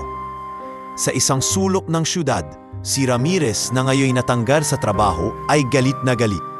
Habang umiinom sa isang mumurahing bar, paulit-ulit niyang sinasabi, dahil sa batang yon, nawala ang lahat sa akin. Hindi pwedeng magtagumpay siya habang ako'y lugmok. Hahanap ako ng paraan para sirain siya. Samantala, si Marco naman ay mas lalong nagsikap. Alam niyang hindi magiging madali ang pagbabalik sa pag-aaral, lalo na't kailangan pa rin niyang kumayod para sa pamilya. Ngunit sa pagkakataong iyon, hindi na siya nag-iisa. May tiwala na sa kanya ang may-ari ng kumpanya. May respeto na mula sa mga kasamahan at higit sa lahat, may pag-asa na muling sumibol sa kanyang puso. Isang gabi, habang nakaupo sa kanyang maliit na silid, nagsulat siya ng liham para sa kanyang pamilya. Nay, Tay, Junjun, may magandang balita ako. Bibigyan ako ng pagkakataon na bumalik sa pag-aaral. Hindi na ninyo kailangang mag-alala kung paano natin matutustusan. May taong naniwala sa akin at sisikapin kong hindi ito sayangin. Pangako, balang araw, mababawi ko ang lahat ng sakripisyo ninyo. Habang sinusulat ang liham, bumalik sa kanyang alaala ang lahat ng hirap, ang pangungutya, ang mga gabing umiiyak siya mag-isa, at ang mga panahong halos mawalan siya ng pag-asa. Ngunit ngayon, lahat ng iyon ay tila naging pundasyon ng kanyang bagong simula. At sa unang pagkakataon matapos ang mahabang panahon, nakatulog si Marco ng may ngiti sa labi. Sapagkat alam niyang simula na ito ng tunay na pagbabago. Hindi lang para sa kanya, kundi para sa buong pamilya niya. Mabilis ang naging pagbabago sa buhay ni Marco matapos ang pangyayaring iyon sa Labela. Ang pagkakataong ibinigay ni Don Enrique ay hindi niya sinayang. Isang linggo lamang ang lumipas. Maayos na siyang na-enroll sa isang kolehiyo sa Maynila. Hindi niya halos maipaliwanag ang kanyang nadarama nang muling tumuntong sa loob ng paaralan matapos ang ilang taon ng pagtigil. Habang hawak ang kanyang enrollment form, napahinto siya at napatingin sa gusali ng kolehiyo. "Salamat, Diyos ko," bulong niya. "Bumalik ako sa lugar kung saan nagsimula ang pangarap ko." Ngunit hindi naging madali ang lahat. Kinailangan pa rin niyang ipagpatuloy ang kanyang trabaho sa restaurant upang makatulong sa pamilya. Bagaman tinulungan siya ni Don Enrique sa kanyang matrikula at iba pang gastusin sa eskwela, ayaw ni Marco na lubos na umasa. Para sa kanya, mahalagang kumayod pa rin upang hindi maging pabigat. Sa umaga, maaga siyang gigising para pumasok sa klase. Sa hapon at gabi, diretso naman siya sa Labela upang magtrabaho. Madalas halos wala na siyang tulog, ngunit hindi niya alintana. Sa bawat oras na binubuhos niya sa pag-aaral, mas lalo niyang nararamdaman ang paglapit sa kanyang pangarap. Isang araw, habang nasa klase, tinawag siya ng kanilang propesor. "Mr. Santos, maaari mo bang sagutin ang problemang ito sa pisara?" Tumayo si Marco, dala ang kaba ngunit may tapang. Lumapit siya sa pisara at sinimulang solusyonan ang komplikadong equation. Tahimik ang klase, lahat ay nakapitig, at nang matapos niya ito ng tama, nagsigawan ng ilan sa kanyang mga kaklase. "Wow, ang galing niya!" bulong ng isa. Ngumiti ang propesor. "Magaling, Mr. Santos, kitang-kita na hindi ka lang basta estudyante. May kinabukasan ka sa larangan ito." Nakangiti si Marco, ngunit sa loob-loob niya, alam niyang hindi yon dahil sa talino lamang. Ito'y dahil sa hirap at disiplina na kanyang naranasan sa trabaho at buhay. Ngunit may mga pagkakataon ding halos bumigay na siya. Isang gabi, matapos ang klase, diretso siyang pumunta sa restaurant. Sa sobrang pagod, halos matumba siya habang nagbubuhat ng mga kahon. "Marco, ayos ka lang?" tanong ni Liza habang tinutulungan siyang buhatin ang kahon. "Oo, ayos lang," sagot niya, bagaman halatang namumutla. "Kaunti na lang, kakayanin ko pa." "Marco," wika ni Liza na may pag-aalala. "Hindi ka robot, kailangan mo ring magpahinga." Napabuntong hininga siya. "Alam ko, pero kapag naisip ko ang pamilya ko, hindi ko kayang tumigil. Kailangan kong magsikap para sa kanila." Sa kabila ng lahat, unti-unting nakilala si Marco sa kanyang klase bilang isa sa pinakamahalagang estudyante. Hindi dahil sa kanyang damit o anyo, kundi dahil sa kanyang husay at dedikasyon. Maraming humanga sa kanya at nagsimulang lumapit upang makipagkaibigan. Ngunit hindi lahat ay natuwa. May ilan ding kaklase na naiinggit. Siya na lang palagi ang pinupuri ng profesor, bulong ng isa. Utility boy lang naman siya sa restaurant. Ngunit hindi iyon nabing hadlang kay Marco. Sa halip, mas lalo pa niyang pinatunayan ang kanyang kakayahan. Tuwing may group project, siya ang madalas na nagiging liber at nagbibigay ng direksyon. Hindi dahil gusto niyang manguna, kundi dahil ramdam niya ang responsibilidad. Sa bawat semestre, unti-unti niyang naaabot ang mataas na marka. Kahit pagod at kulang sa tulog, laging mataas ang kanyang score sa exams at projects. At sa bawat pagkakataon, mas lalo siyang humahanga sa sarili. Hindi dahil sa kaya niyang makipagsabayan, kundi dahil sa natutunan niyang hindi sumuko kahit sa gitna ng hirap.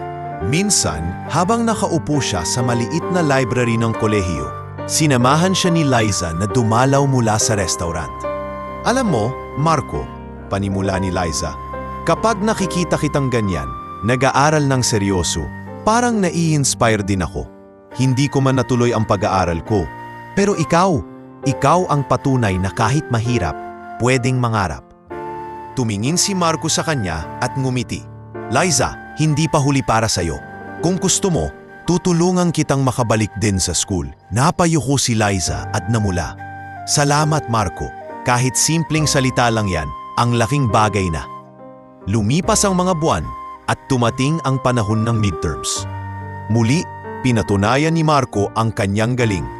Sa loob ng classroom, in-announce ng professor, ang pinakamataas na marka ngayong midterms ay si Marco Santos. Nagpalakpakan ang mga estudyante at ilang sandali na patingin sila kay Marco. Hindi na siya ang tahimik at kinukutya noong una. Siya na ngayon ang kinikilalang huwaran ng klase. Ngunit para kay Marco, ang lahat ng iyon ay hindi para sa kanyang sarili. Tuwing nakakatanggap siya ng magandang marka, agad niyang iniisip kung paano siya makakapagpadala ng balita sa kanyang pamilya. Sa tuwing sumusulat siya kay Junjun, palagi niyang sinasabi, "Mag-aral ka ng mabuti, kapatid. Balang araw, sabay tayong aakyat sa entablado. Ako bilang inhenyero, ikaw bilang profesional sa pangarap mong landas." Habang mas lumalalim ang kanyang paglalakbay sa kolehiyo, mas lalo rin siyang lumalapit sa katuparan ng kanyang pangarap. At sa bawat hakbang, dala niya hindi lamang ang kanyang pangalan, kundi pati na rin ang dignidad ng kanyang pamilya. At bagaman mahirap pagsabayin ang trabaho at pag-aaral, si Marco ay patuloy na naging simbolo ng pagsusumikap. Isang simpleng binata na minsang pinagtawanan, ngunit ngayon ay nagsisimula ng kilalanin bilang isang taong may kinabukasan. Habang nagpapatuloy ang buhay ni Marco sa kolehiyo at sa trabaho sa labela, unti-unting nagbukas ang mga pinto hindi lamang para sa kanyang kinabukasan, kundi pati na rin sa mga bagong pagkakaibigan. Sa kabila ng kanyang pagiging abala, nakahanap siya ng mga taong tunay na nakakaintindi at sumusuporta sa kanya. Unang-una na rito si Liza. Simula pa lamang, hindi siya sumuko sa pagtulong kay Marco. Lagi niyang ipinapakita ang kanyang malasakit. Mula sa pag-abot ng tubig tuwing pawisan ito sa kusina, hanggang sa pakikinig sa lahat ng hinaing nito sa huling ng shift. "Marco," sabi ni Liza isang gabi matapos ang trabaho, "alam mo bang isa kang inspirasyon dito sa restaurant? Hindi lang sa akin, kundi pati sa ibang staff na dati takot magsalita." Napatingin si Marco, bahagyang napangiti. "Salamat Liza, kung hindi dahil sa'yo, baka matagal na akong sumuko. Ikaw ang palaging nagbibigay sa akin ng lakas ng loob." Ngunit hindi si Liza lang ang naging kakampi niya. Nakilala rin niya si Carlo na bagaman dati ay simpleng kakilala lang sa Tondo, ngayon ay isa na niyang matalik na kaibigan. Si Carlo ang palaging tumutulong kay Marco kapag gipit sa oras o kapag kailangan ng dagdag na kamay. "Pare," wika ni Carlo isang araw habang nagkakape sila sa gilid ng eskinita, "alam mo bang hanga talaga ako sa'yo? Kung ako yan, matagal na akong sumuko. Pero ikaw, parang mas lalo kang tumitibay." Ngumiti si Marco at tinapik ang balikat nito. "Carlo, kung hindi rin dahil sa'yo, baka wala ako rito. Ikaw ang unang tumulong sa akin noong pumunta ako sa Maynila. Hindi ko yon makakalimutan." Dahil sa kanilang samahan, naging mas magaan ang bawat araw ni Marco. Kapag nahihirapan siya sa klase, tinutulungan siya ni Liza sa pagre-review. Kapag kinakapos siya sa oras sa trabaho, si Carlo ang sumasalo ng ilan niyang gawain. Isang gabi, sabay silang naghapunan sa maliit na karinderya malapit sa kanilang inuupahan. Doon nila ibinahagi ang kanilang mga pangarap. "Marco," panimula ni Carlo, "ano ba talaga ang gusto mong maging balang araw?" Natahimik siya sandali, saka ngumiti. "Simple lang. Gusto kong maging inhenyero. Gusto kong magtayo ng mga gusali, tulay at tahanan. Pero higit sa lahat, gusto kong ipakita sa lahat na hindi hadlang ang kahirapan para mangarap." Tumango si Liza, sabay sabi, "At alam kong maaabot mo yon. Kasi hindi lang talento ang meron ka, kundi puso at dedikasyon. Ngunit hindi lahat ay puro saya. Minsan, dumating ang punto na muntik nang bumigay si Marco. Noong midterm exams, halos hindi siya nakapag-review dahil sa pag-overtime sa restaurant. Dumating siya sa klase na halos nakapikit na sa sobrang puyat. "Marco, ayos ka lang?" tanong ni Lisa bago magsimula ang exam. "Oo, ayos lang," sagot niya. Bagaman nangingipim ang ilalim ng kanyang mata. "Kailangan ko lang mag-focus." At kahit nahirapan siya, hindi siya bumitaw. Matapos ang ilang araw, lumabas ang resulta. Hindi man siyang pinakamataas, nakapasa pa rin siya. Doon niya naramdaman na hindi siya nag-iisa. Dahil pagkatapos ng klase, lumapit agad si Liza at Carlo. "Kita mo, kaya mo pa rin," sabi ni Carlo, sabay tapik sa kanyang likod. "Marco," dagdag ni Liza, "kung nahihirapan ka, nandito kami. Hindi mo kailangang harapin lahat ng mag-isa." Sa puntong iyon, halos maluha si Marco. Ngayon lang niya naramdaman na may mga taong handang lumaban kasama niya.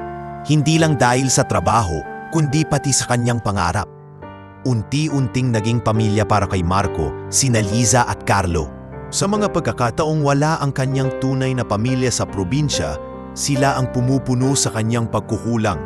Nagkaroon siya ng mga taong makikinig sa kanya, magpapayo at higit sa lahat maniniwala sa kanya. Isang linggo ng linggo, inimbitahan ni Marco sina Liza at Carlo na sumama sa kanya sa simbahan. Pagkatapos ng misa, sabay-sabay silang kumain ng lugaw sa gilid ng kalsada. "Hindi ko man kayo kadugo," sabi ni Marco habang nakangiti, "pero itinuturing ko na kayong pamilya." Natahimik silang dalawa at napangiti rin. "At kami rin sa iyo, Marco," tugon ni Liza. "Ano man ang mangyari, hindi ka na nag-iisa." Dahil sa kanilang suporta, mas naging madali para kay Marco ang maglaan ng oras sa pag-aaral at trabaho. Naging organisado ang kanyang oras. Umaga para sa klase, hapon at gabi para sa trabaho, at ilang oras para sa pahinga at pakikipag-bonding sa mga kaibigan. Sa bawat gabing magkasama silang tatlo, nagiging mas malinaw ang direksyon ni Marco.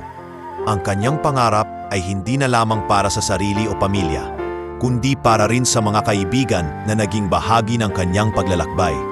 At sa bawat tawa, luha at pangarap na kanilang pinagsaluhan, natutunan ni Marco ang isang bagay, na minsan ang tunay na yaman ay hindi nasusukat sa pera o tagumpay, kundi sa mga taong handang samahan ka sa hirap at inhawa. At sa kanyang puso, tiniyak niya, hindi niya pababayaan ang mga kaibigan niyang ito. Dahil sila ang nagsilbing lakas niya sa panahong halos mawalan siya ng pag-asa. Sa kanilang tatlo, unti-unting nabubuo ang isang maliit ngunit matatag na pamilya. Isang pamilyang hindi nakabase sa dugo, kundi sa tiwala, pagmamahal at pagkakaibigan. Habang patuloy na umuunlad ang buhay ni Marco, unti-unti na rin siyang nagkakaroon ng respeto, hindi lamang sa loob ng kanyang eskwela, kundi pati sa mismong restaurant. Ang mga kasamahan niyang dating nanguuyam ay natuto ng makisama, at si Liza at Carlo ay lalong naging matibay na sandigan niya. Ngunit sa kabila ng mga positibong pagbabagong ito, hindi niya alam na sa kabilang panig ng syudad, may isang taong patuloy na kumikilos para sirain siya. Ang taong dati niyang manager, si Mr. Ramirez. Matapos siyang tanggalin ni Don Enrique, bumagsak ang buhay ni Ramirez. Mula sa pagiging mayabang at respetadong manager ng Labela, nauwi siya sa paglalakad-lakad sa kalye na walang trabaho at walang direksyon. Sa tuwing naiisip niya kung paano siya nawala sa posisyon, iisa lang ang pumapasok sa kanyang isip, si Marco. Kung hindi dahil sa batang yun, bulong niya habang nakaupo sa isang umurahing bar, "Hindi ako mawawalan ng lahat. Dapat siyang magbayad." Habang gumugulong ang panahon, nagsimulang kumalat sa social media ang video ng kahihiyan ni Marco noong pinakain siya ng hilaw na manok. Isang empleyado ang nakapag-upload nito bago pa man ang pagbabalik ng kanyang dangal. At bagamat marami ang humanga sa kanya nang malaman ang kanyang tunay na pagkatao, ginamit ni Ramirez ang lumang video upang muling siraan si Marco. Ang ipagmamalaki niyo, scholar daw siya ng Luna Group. Pero tingnan niyo kung gaano siya kahabang. Unti-unting nagiging magaan ang buhay ni Marco sa Maynila, hindi niya alam na may isa pang unos na darating. Sa kabila ng mga tagumpay na kanyang nakakamit, mataas na marka sa klase, respeto mula sa mga kasamahan, at tiwala ng may-ari ng Labela, may isang taong hindi pa rin matanggap ang kanyang pag-angat, si Mr. Ramirez. Matapos siyang tanggalin ni Don Enrique sa trabaho, bumagsak ang mundo ng dating manager. Wala na siyang posisyon, wala na ring respeto mula sa mga taong dati natatakot sa kanya. Habang nakaupo siya sa isang mumurahing bar isang gabi, paulit-ulit niyan inuusal ang pangalan ni Marco. Dahil sa batang yon, nawala ang lahat sa akin. Bulong niya habang umiinom ng alak. Hindi pwedeng magtagumpay siya habang ako'y lugmok. Hindi ako papayag. Samantala, si Marco ay abala pa rin sa kanyang pang-araw-araw na buhay. Sa umaga, pumapasok siya sa klase at sa gabi nagtatrabaho pa rin sa restaurant. Ngunit sa panahong iyon, may bago ng papel ang kanyang pangalan. Ang kwento niya kung paano siya pinahiya at bumangon muli ay kumalat sa social media matapos may isang customer na nag-upload ng video ng kanyang kahihiyan na nauwi sa kanyang tagumpay. Kilalanin si Marco Santos, ang pamagat ng isang viral post. Mula sa kahirapan at pang-aapi, ngayon ay inspirasyon ng lahat. Libu-libong tao ang nagbahagi ng kanyang kwento. May mga estudyanteng nagsabi, "Ikaw ang dahilan kung bakit mas nagsisikap ako." May mga magulang na nagkomento, "Sana ang anak ko ay magkaroon ng tibay ng loob tulad mo." Ngunit habang parami ng parami ang humahanga kay Marco, mas lalo namang nadagdagan ang puot ni Ramirez. Gamit ang video na kumalat, sinubukan niyang baliktarin ang kwento. Gumawa siya ng mga peking account at kumalat ng mga komento. Hindi naman totoo yan. Paawa effect lang ang ginagawa niya. Isa sa mga peking komentong kanyang nilikha. Scholar daw siya? Baka naman peke lang yang ID.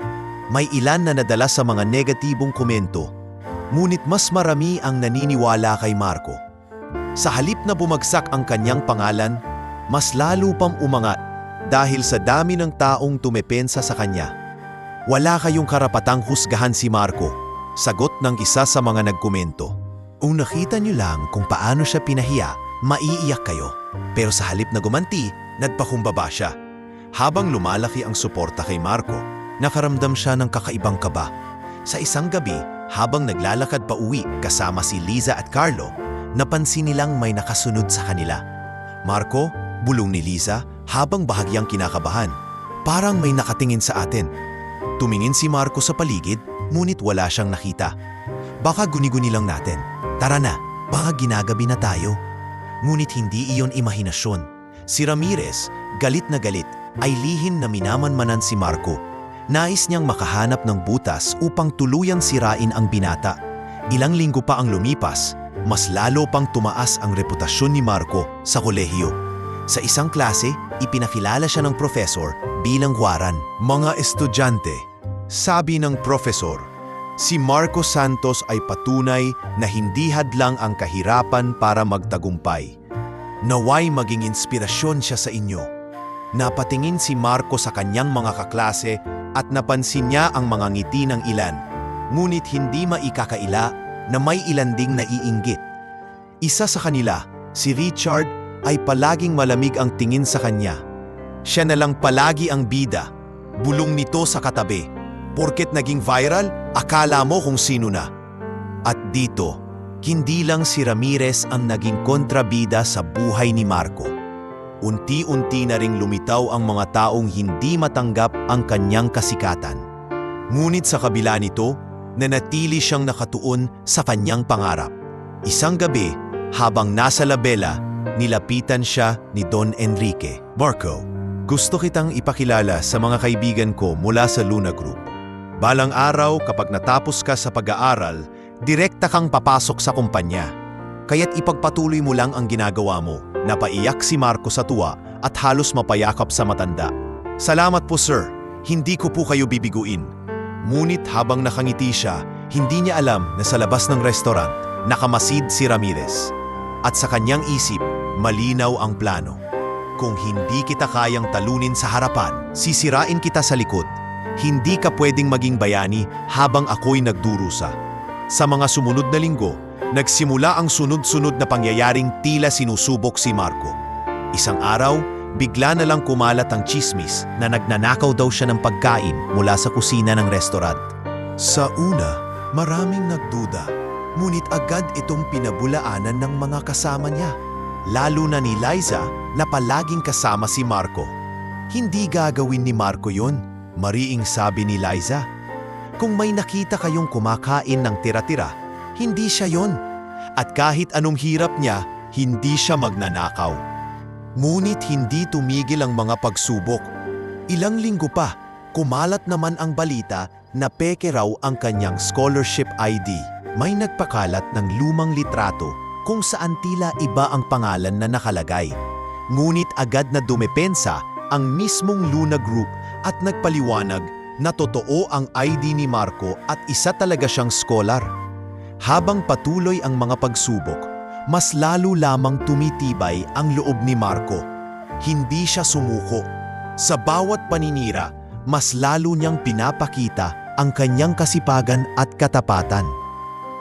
At sa kabila ng mga kontrabidang nagsusulputan, si Ramirez na puno ng galit, si Richard na naiinggit, at ang iba pang mapanirang dila, isa lang ang malinaw kay Marco. Hindi niya hahayaang muling agawin ng iba ang kanyang dignidad. Dahil para sa kanya, ang laban na ito ay hindi lamang para sa kanyang sarili, kundi para rin sa kanyang pamilya at sa lahat ng taong naniwala sa kanya. Lumipas ang ilang taon ng walang tigil na pagpupunyagi at dumating din ang araw na matagal nang inaasam ni Marco. Sa kabila ng lahat ng sakripisyo, ang mga gabing walang tulog, mga araw na puno ng pagod sa trabaho at pag-aaral, nakapagtapos siya ng kolehiyo. Hindi lang basta nakapagtapos, kundi may karangalang cum laude sa kursong engineering. Sa araw ng graduation, maagang gumising si Marco. Isinuot niya ang kanyang toga at habang inaayos ito, tumulo ang luha sa kanyang mga mata. Ito na, Nay, Tay, para sa inyo to. Mahina niyang bulong habang nakatingin sa salamin. Dumating ang kanyang pamilya mula sa probinsya upang dumalo sa seremonya. Si Junjun, na ngayoy malaki na at malapit nang matapos sa high school, ay hindi mapigil ang tuwa. Kuya, ang galing mo! Ikaw na ang idol ko! Sigaw niya habang mahigpit na niyakap si Marco. Nang tawagin ang pangalan ni Marco sa entablado, sabay-sabay na nagpalakpakan ang mga tao. Cum laude Marco Santos. Iyon ang sandali na tila sumabog ang lahat ng hirap at sakit na kanyang tiniis. Ang kanyang ina ay hindi napigilang umiyak, samantalang ang kanyang ama, na noon ay halos mawala na ng pag-asa dahil sa karamdaman, ay nakangiti ng buong puso. Anak, ipinagmamalaki ka namin, wika ng kanyang ama. Mahina ngunit puno ng damdamin. Lahat ng hirap, sulit na sulit dahil sa'yo. Pagkatapos ng graduation, hindi na nagtagal at agad siyang nagsimula bilang trainee sa isang malaking kumpanya ng konstruksyon. Ang Luna Group na mismong nagbigay ng scholarship sa kanya noon. Iba ang pakiramdam ng unang araw niya sa opisina. Dati, utility boy siya na nilalait sa restaurant. Ngayon, nakasuot siya ng malinis na polo, may dalang laptop at kinikilala bilang isa sa mga bagong inhinyero na may malaking potensyal. Welcome Marco, bati ng kanilang team leader. Narinig na namin ang kwento mo. Dito wala kaming pakialam kung saan ka galing. Ang mahalaga ay ang kakayahan at dedikasyon mo. Kahit trainee pa lamang, agad na ipinakita ni Marco ang kanyang kasipagan. Palagi siyang maagap sa pagbasa ng mga report, masigasig sa pag-aaral ng mga plano, at masikap sa pakikipag-ugnayan sa mga senior engineers. Mabilis siyang napansin ng kanyang mga kasamahan, hindi dahil sa kanyang titulo, kundi dahil sa kanyang determinasyon. Ngunit hindi niya nalimutan ang mga taong kasama sa kanyang paglalakbay. Sina Lisa at Carlo ay lagi pa rin niyang nakakasama. Si Carlo, na kalaunan ay nakahanap din ng mas maayos na trabaho, ay laging nagpapaalala sa kanyang ng mga araw na nagsisimula pa lamang sila. Pare, ani Carlo, isang gabi habang nag-iinuman silang tatlo sa maliit na karinderya. Ibang-iba ka na ngayon, pero alam ko, ikaw pa rin ang Marco na nakilala ko, yung probinsyanong hindi sumusuko. Mumiti si Marco at sagot niya, hindi ko makakalimutan lahat ng pinagsamahan natin. Kung wala kayo, baka hindi ako nakarating dito. Si Liza naman, na hanggang ngayon ay patuloy na nagtatrabaho sa labela, ay nagpatuloy na maging lakas ng loob ni Marco. Madalas niya itong bisitahin matapos ang trabaho. "Marco," wika ni Liza minsan habang naglalakad sila pauwi. "Nakita ko kung paano ka binago ng lahat ng pagsubok at ngayon, kitang-kita ko na unti-unti mong natutupad ang mga pangarap mo." Numiti si Marco, sabay hawak sa kamay ni Liza. "Oo, pero tandaan mo, Liza, hindi ko ito pangarap lang para sa sarili ko. Para rin to sa pamilya ko at para sa lahat ng naniwala sa akin. Kasama ka na roon." Habang tumatagal sa kumpanya, mas lalo siyang lumalago bilang profesional. Sa bawat proyekto na kanyang nasasalihan, mas lalo siyang natututo. Unti-unti niyang nararamdaman na hindi na siya basta-basta utility boy na pinagtatawanan noon. Siya na ngayon ay isang taong may kakayahan, may dangal, at may kinabukasan. At sa bawat gabing umuuwi siya sa kanyang maliit na inuupahan, dala niya ang kasiyahang hindi matutumbasan, na ang dating batang pinaglaruan at pinahiya sa harap ng lahat ay ngayoy nakatayo ng taas noo, handang harapin ang mas malalaking hamon ng kanyang propesyon at buhay. Habang unti-unting naaabot ni Marco ang kanyang mga pangarap, hindi niya nakalimutang ibalik sa kanyang pamilya ang lahat ng sakripisyo at hirap na kanilang tiniis noong siya ay nagsisimula pa lamang. Sa unang sahod niya bilang trainee sa malaking kumpanya ng konstruksyon, agad niyang pinadalhan ng pera ang kanyang ina sa probinsya. Naisulat niya sa liham na isinama sa pera, "Hindi man po kalakihan ang sahod ko, sisikapin kong makapagpadala buwan-buwan. Gamitin niyo po ito para kay tatay at kay Junjun. Ayokong maranasan niyo muli ang gutom o ang pag-aalala kung saan kukuha ng pambayad ng gamot." Naluha si Aling Rosa habang binabasa ang sulat. "Anak, natupad na ang pangarap mo.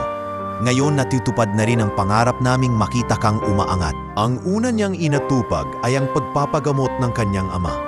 Dati si Mang Ernesto ay halos hindi na makalakad ng maayos at laging hinihingal.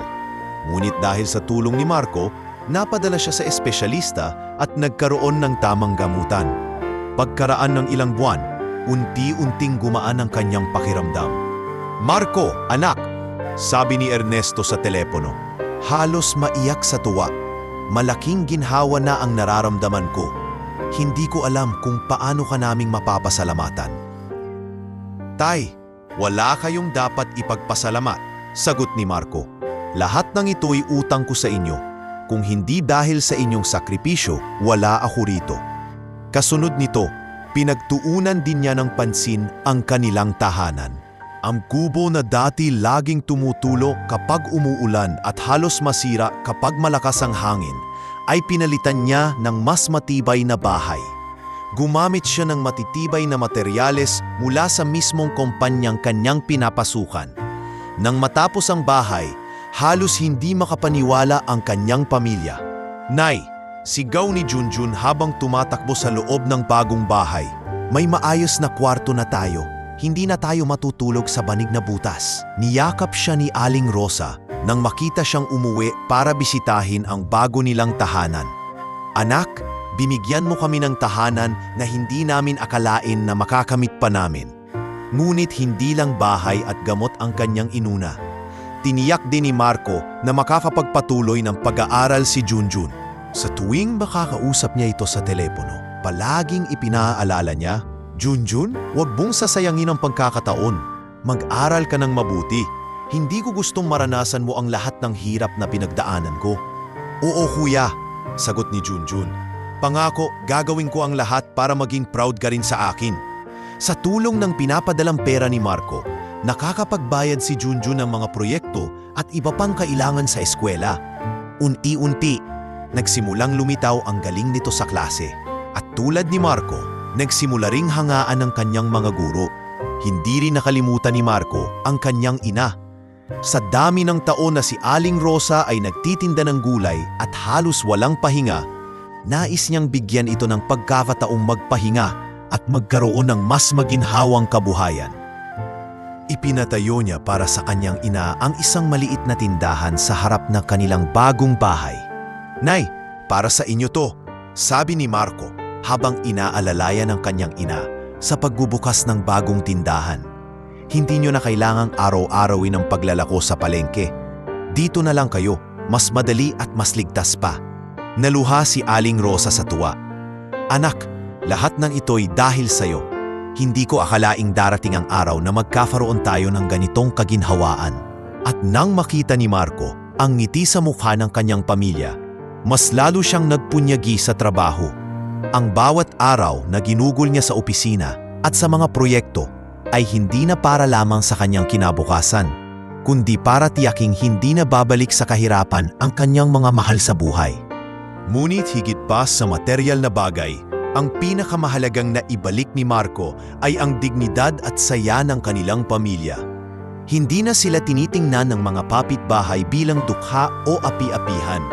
Sa halip, sila na ngayon ay isang huwarang pamilya sa kanilang baryo. Patunay na ang tiyaga at determinasyon ay kayang baguhin ang kapalaran. Sa bawat pag-uwi ni Marco tuwing may pagkakataon, makikita sa kanilang tahanan ang halakhakan at kwentuhan. Si Mang Ernesto, bagaman hindi na ganon kalakas, ay masigla at masayahin na muli. Si Aling Rosa ay abala sa tindahan, ngunit hindi na pagod at bugbog sa araw-araw. At si Junjun ay puno ng pangarap na may inspirasyong nagmumula sa kanyang nakatatandang kapatid. Uya, sabi ni Junjun isang gabi habang magkasama silang nakaupo sa harap ng kanilang bahay, pangarap ko rin na makapagtapos at makapagtrabaho sa malaki ring kumpanya balang araw. Gusto kong sundan ang yapak mo. Ngumiti si Marco at tumingin sa kapatid. Magagawa mo yan, Junjun. Mas matalino ka pa sa akin. Basta't huwag kang susuko at laging alalahanin na hindi hadlang ang kahirapan. At sa mga salitang iyon, muling sumilay ang pag-asa sa kanilang pamilya. Ang pamilya na minsang binalot ng kahirapan, ngayon ay nakatayo ng taas noo. Lahat ng iyon ay dahil kay Marco, ang binatang minsang pinahiya at pinagtawanan, ngunit ngayon nagsilbing haligi ng kanilang bagong simula. Sa gitna ng mga tagumpay at pagbabago sa buhay ni Marco, isang bagay ang unti-unting umusbong na hindi niya inaasahan, ang pag-ibig. Matagal nang kasama ni Marco si Liza, ang waitress na noong una pa lamang ay palaging nasa tabi niya. Sa lahat ng hirap at kahihiyan na pinagdaanan niya sa labela, si Liza ang palaging nagbigay ng lakas ng loob. At ngayong nasa mas maayos na yugto na siya ng buhay, unti-unti niyang naramdaman ang damdaming higit pa sa pagkakaibigan. Isang gabi matapos ang mahabang araw sa trabaho, inaya ni Marco si Liza na maglakad-lakad. Tahimik ang kanilang nilalakaran, isang parke malapit sa Maynila. Maliwanag ang buwan at presko ang hangin. Liza, panimula ni Marco, medyo nag-aalangan. Matagal ko nang gustong sabihin ito. Alam mo naman siguro kung gaano ako nagpapasalamat sa lahat ng ginawa mo para sa akin. Kung wala ka, baka hindi ko kinaya ang lahat ng iyon. Ngumiti si Liza, bagaman halata ang kaba sa kanyang mga mata. Marco, hindi mo kailangang magpasalamat. Ginawa ko lang naman ang kaya ko. At saka, alam mo naman, matagal na kitang hinahangaan. Nagulat si Marco at napangiti. Totoo ba? Tumango si Liza. Medyo namumula ang tisngi. Oo, kasi kahit gaano kahirap ang sitwasyon mo, hindi ka bumitaw. Hindi lang ikaw inspirasyon ng pamilya mo, kundi pati na rin ng mga taong nakapaligid sa'yo. Kasama na ako. Hindi na nakapagsalita si Marco. Hinawakan niya ang kamay ni Liza at marahang pinisil. Liza, simula ngayon, hindi lang tayo basta magkaibigan. Gusto kong iparamdam sa'yo na kaya kong mag-alaga. Hindi lang para sa pamilya ko, kundi para sa iyo rin. Mula sa gabing iyon, opisyal nang nagsimula ang kanilang relasyon. Hindi man marangya, ngunit puno ng respeto at malasakit.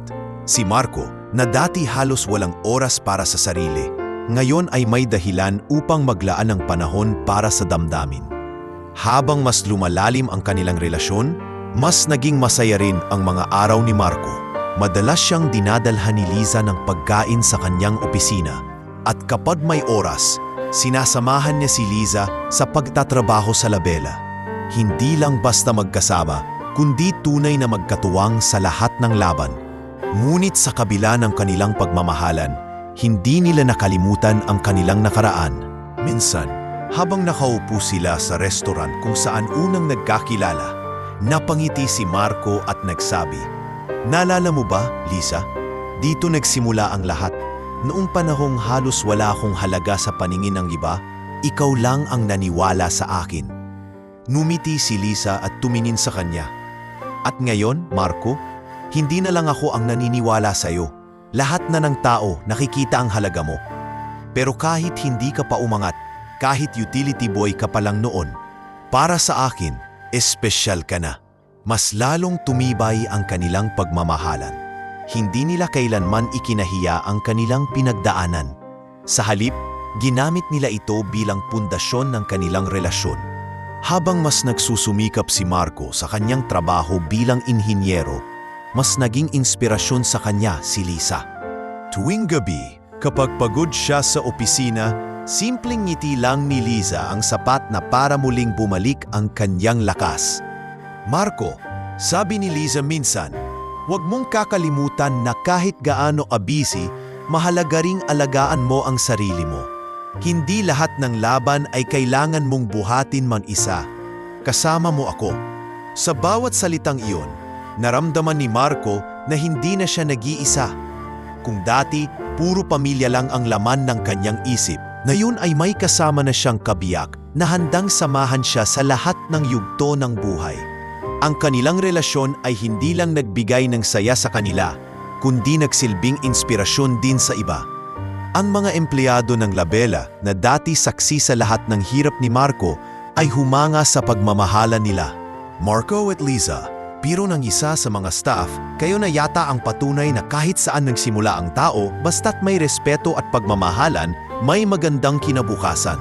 Numiti lang si Marco at niyakap si Lisa. "Hindi namin ikinahihiya ang nakaraan. Ang bawat hirap at kahihiyan, iyon ang nagpatibay sa amin." At habang lumilipas ang mga buwan, mas naging malinaw kay Marco ang kanyang bagong tungkulin. Hindi lang bilang anak at kuya ng kanyang pamilya, kundi bilang isang lalaki na magtataguyod ng sariling tahanan kasama ang babaeng minahal niya mula sa hirap hanggang sa ginhawa. Sa bagong yugto ng kanyang buhay, alam niyang mas marami pang pagsubok ang darating. Ngunit na yung may kasama na siyang nagmamahal at handang sumuporta, mas matatag siya. Hindi na lamang siya ang binatang minsang pinahiya sa isang restoran. Siya na ngayon ang lalaking natutong magmahal, mangarap at ipaglaban ang isang mas maliwanag na bukas kasama si Lisa. Matapos ang ilang taon ng tuloy-tuloy na pagsisikap, nakarating si Marco sa puntong siya na mismo ang pinili ng kanilang kumpanya upang pamunuan ang isang malaking proyekto. Isang matayog na gusali ang itatayo sa mismong sentro ng Maynila. Isang proyekto na hindi lamang magbibigay ng trabaho sa libu-libong manggagawa, kundi magiging simbolo rin ng bagong direksyon ng Luna Group. Sa unang pagpupulong ng proyekto, ipinakilala siya ng kanilang executive manager. Mga kasama, si Engineer Marco Santos, ang itatalaga nating project head. Napatunayan na niya ang kanyang kakayahan sa iba't ibang proyekto at naniniwala kami na siya ang pinakamainam na manguna dito. Tahimik ang ilan, ngunit hindi lahat ay natuwa. Sa likod ng mga ngiti, may ilang mata ang nagtatago ng pag-aalinlangan. Siya? Bulong ng isa. Hindi ba't galing lang siya sa hirap? Utility boy lang dati yan. Paano kung pumalpak siya? Laking kahihiyan sa kumpanya. Dagdag ng iba. Narinig ni Marco ang mga bulungan, ngunit pinili niyang manahimik. Ang tanging sagot niya ay isang magalang na pagyuko. "Salamat po sa tiwalang ibinigay ninyo.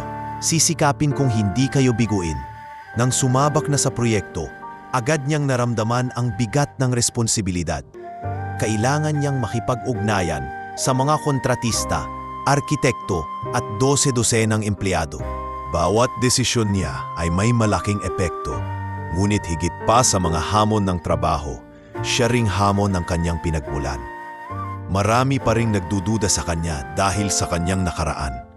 Isang hapon, matapos ang inspeksyon, nilapitan siya ng isa sa mga senior engineers. "Marco, huwag kang magagalit sa sasabihin ko. Pero sa totoo lang, marami pa ring hindi kumbinsido sa'yo. Sinasabi nila, baka hindi mo kayanin ang ganitong kalaking proyekto. Tumingin siya sa malayo. Panaw ang lupang pagtatayuan ng gusali. Alam ko, matagal ko nang naririnig ang ganyan, pero hindi na bago sa akin ang pagdududa ng tao. Kung noon kinaya kong bumangon mula sa kahihiyan, mas lalo kong kaayanin ito ngayon. Sa mga unang linggo ng proyekto, pinakita niya ang kanyang sipag at disiplina. Maaga siyang dumarating, huling umuuwi. Halos siya na mismo ang nagbabantay sa bawat detalye. Ngunit hindi lahat ay naging maayos. Dumating ang pagkakataon, nagkaproblema ang kanilang supply ng materyales. Naantala ang ilang gawain at nagsimulang mainis ang ilang kasamahan. Kung ibang tao ang namumuno, baka hindi nangyari ito, sabi ng isa sa mga empleyado. Kaya ba talaga niya? Dagdag pa ng isa. Ngunit hindi nagpadaig si Marco. Sa halip na magturo ng sisi, maaga siyang kumilos. Kinausap niya ang supplier, naghanap ng alternatibo at kinumbinsi ang mga kasamahan na magtulungan. Hindi ito panahon para magsisihan, mariin niyang wika sa pulong. Kung gusto nating matapos ang proyekto, kailangan nating kumilos bilang isang koponan. Kung may pagkukulang ako ang sasalo. Pero hinihiling ko na samahan niyo ako hanggang sa matapos ito. Unti-unting nakuha ni Marco ang tiwala ng kanyang mga tauhan.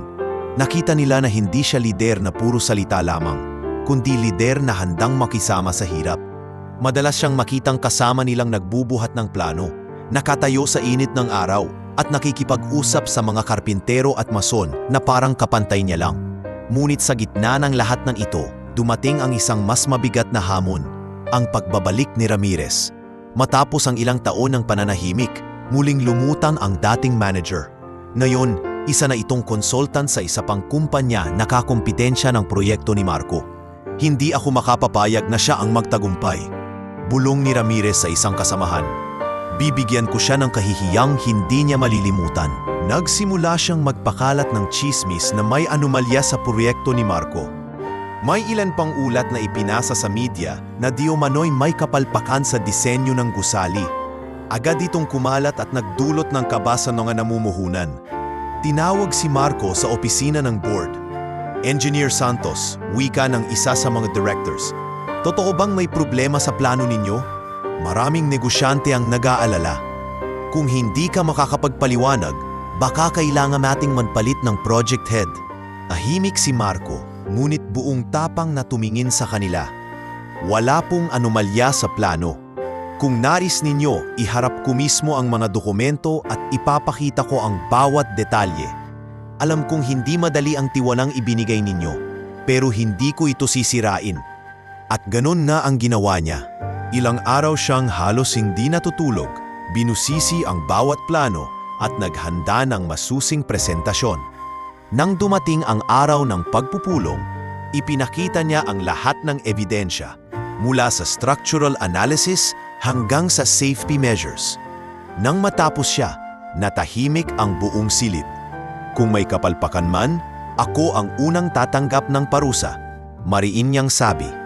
Pero makakaasa kayo na ang gusaling ito ay tatayo, maibay at magiging simbolo ng tagumpay ng ating kumpanya. Isa-isang tumango ang mga board members. Magaling, Marco. Ipagtuloy mo. Nasa likod ka namin.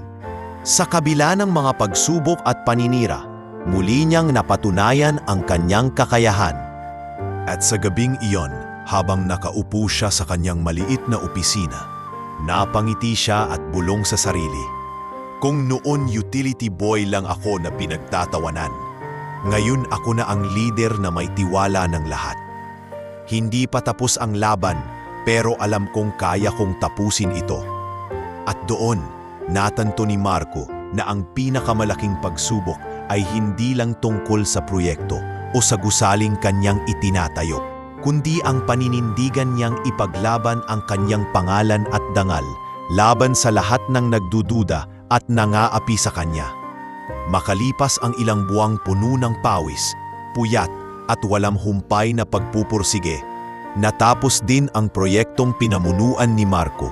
Ang matayog na gusali ay itinayo ng mas maaga kaysa sa itinakdang deadline at higit pa roon, pumasa ito sa lahat ng pamantayan ng kalidad at kaligtasan. Sa araw ng pagbubukas ng gusali, libu-libong tao ang dumalo. Mga negosyante, empleyado, at mismong mga pinuno ng Luna Group. Mga kababayan, panimula ng Master of Ceremony. Narito tayo ngayon upang saksihan ang tagumpay ng isang proyektong hindi lang magiging simbolo ng modernisasyon, kundi pati na rin ng sipag at determinasyon ng ating kababayan. Ang gusaling ito ay pinamunuan ng isang taong minsang pinagtawanan at minamaliit, ngunit ngayon ay patunay na walang imposibleng pangarap. Tinawon si Engineer Marco Santos sa entablado. Suot ang kanyang malinis na Amerikana at may ngiting puno ng kasiyahan. Lumapit siya sa mikropono. Ang lahat ay nagpalakpakan at may ilang pang sumigaw ng kanyang pangalan. Maraming salamat, panimula ni Marco. Bahagyang nanginginig ang tinig. Noong araw, ako'y simpleng binata lamang na pinagtatawanan dahil sa aking anyo at kahirapan. Ngunit sa kabila ng lahat ng iyon, hindi ako sumuko. Ang gusaling ito ay hindi lamang produkto ng aking trabaho, kundi ng lahat ng taong naniwala at sumuporta sa akin. Tumayo si Don Enrique at naglakad papalapit kay Marco. Ikaw ang isa sa pinakamagaling na inhinyero na nakita ko, sabi niya sa harap ng lahat. Mula ngayon, hindi ka na lang project head. Ipinopromote kita bilang isa sa mga pangunahing direktor ng ating kumpanya. Muling nagpalakpakan ang lahat at halos maluha si Marco. Hindi na lamang siya basta empleyado, kundi isa ng kinikilalang lider sa larangan ng inhinyeriya. Ngunit higit sa lahat, ang tagumpay na ito ay hindi lamang kanya. Sa araw ding iyon, kasama niyang umakyat sa entablado ang kanyang pamilya. Si Mang Ernesto na ngayoy malusog at nakangiti. Si Aling Rosa na punong-puno ng tuwa at si Junjun na malapit nang makatapos ng kolehiyo. Lahat sila'y nakasuot ng maayos na kasuotan at makikita sa kanilang mga mata ang pagbangon mula sa kahirapan. Si Marco, wika ni Ernesto habang hawak ang mikropono, ay hindi lang anak namin. Siya ang aming haligi, ang aming inspirasyon. At ngayon, siya na rin ang inspirasyon ng marami. Hindi napigilan ni Marco ang pagluha habang yakap-yakap ang kanyang pamilya. Para sa kanya, ito ang tunay na gantimpala, ang makita silang masaya, ligtas at marangal. Kasama rin sa tagumpay na iyon, si Liza. Nakaupo siya sa unang hanay, nakatingin kay Marco na may ngiping puno ng pagmamahal at pagmamalaki. Pagkababa niya ng entablado, agad niyan hinawakan ang kamay ni Liza. Liza, mahina niyang wika. Kung wala ka, baka hindi ko ito kinaya. Ikaw ang naging lakas ko sa lahat ng laban. Mumiti si Liza at tumugon. Marco, simulat sa pool, naniwala na ako sa'yo. At ngayong narito na tayo, handa akong samahan ka sa susunod pang yugto ng ating buhay. At sa gitna ng kanilang yakapan, lumuhod si Marco sa harap ng lahat. Mula sa kanyang bulsa, inilabas niya ang isang maliit na kahon. Liza, sabi niya, habang nangingilid ang luha, handang-handa na akong bumuo ng sariling pamilya kasama ka. Pakakasal ka ba sa akin? Naiyak si Liza at agad na tumango. Oo, Marco, oo. Nagpalakpakan at nagsigawan ng lahat at tila ba iyon ang pinakamagandang pagtatapos ng seremonyang iyon. Hindi lamang tagumpay sa trabaho ang natamo ni Marco, kundi pati na rin ang pag-ibig na matagal na niyang pinapahalagahan. Ilang buwan ang lumipas. At ikinasal sila ni Liza sa isang simpleng seremonya sa probinsya. Dumalo ang kanilang mga pamilya, kaibigan at maging ang ilang kasamahan sa kumpanya. Wala mang engrandeng handaan, puno naman ng pagmamahal at kasiyahan ang kanilang kasal. Sa mga sumunod na taon, patuloy na lumago ang karera ni Marco. Nakilala siya bilang isa sa mga pinakamahagum na inhinyero sa bansa at madalas siyang imbitahan upang magsalita sa mga seminar at universidad. Ang kanyang kwento ng pagbangon mula sa kahirapan ay naging inspirasyon ng libu-libong kabataan. Samantala, ang kanyang pamilya ay namuhay ng may respeto at kasiyahan. Si Junjun ay nakapagtapos din at nakahanap ng magandang trabaho. Si Aling Rosa ay patuloy na nag-aasikaso ng kanilang tindahan. At si Mang Ernesto ay masayang nakakasama ang kanyang mga apo. At si Marco, kasama si Liza, ay bumuo ng kanilang sariling pamilya. Naging masaya ang kanilang tahanan, puno ng pagmamahalan at pag-asa. Sa bawat kwento na kanilang ikinukwento sa kanilang mga anak, palaging binabalikan ni Marco ang kanyang nakaraan. Ang panahong pinahiya siya sa restaurant at ang gabing iyon na naging simula ng kanyang pag-angat. Mga anak, madalas niyan sabihin, huwag kayong matatakot sa hirap o sa pangungutya. Dahil kung may pangarap kayo at may sipag, balang araw makakabangon din kayo. At sa bawat pagdampi ng hangin sa kanilang tahanan, dama ni Marco na ang kanyang kwento ay hindi lamang kwento ng isang binatang minsang pinahiya, kundi isang alamat ng pagbangon mula sa kahirapan at pang-api. Isang kwentong magpapatuloy sa mga susunod pang henerasyon.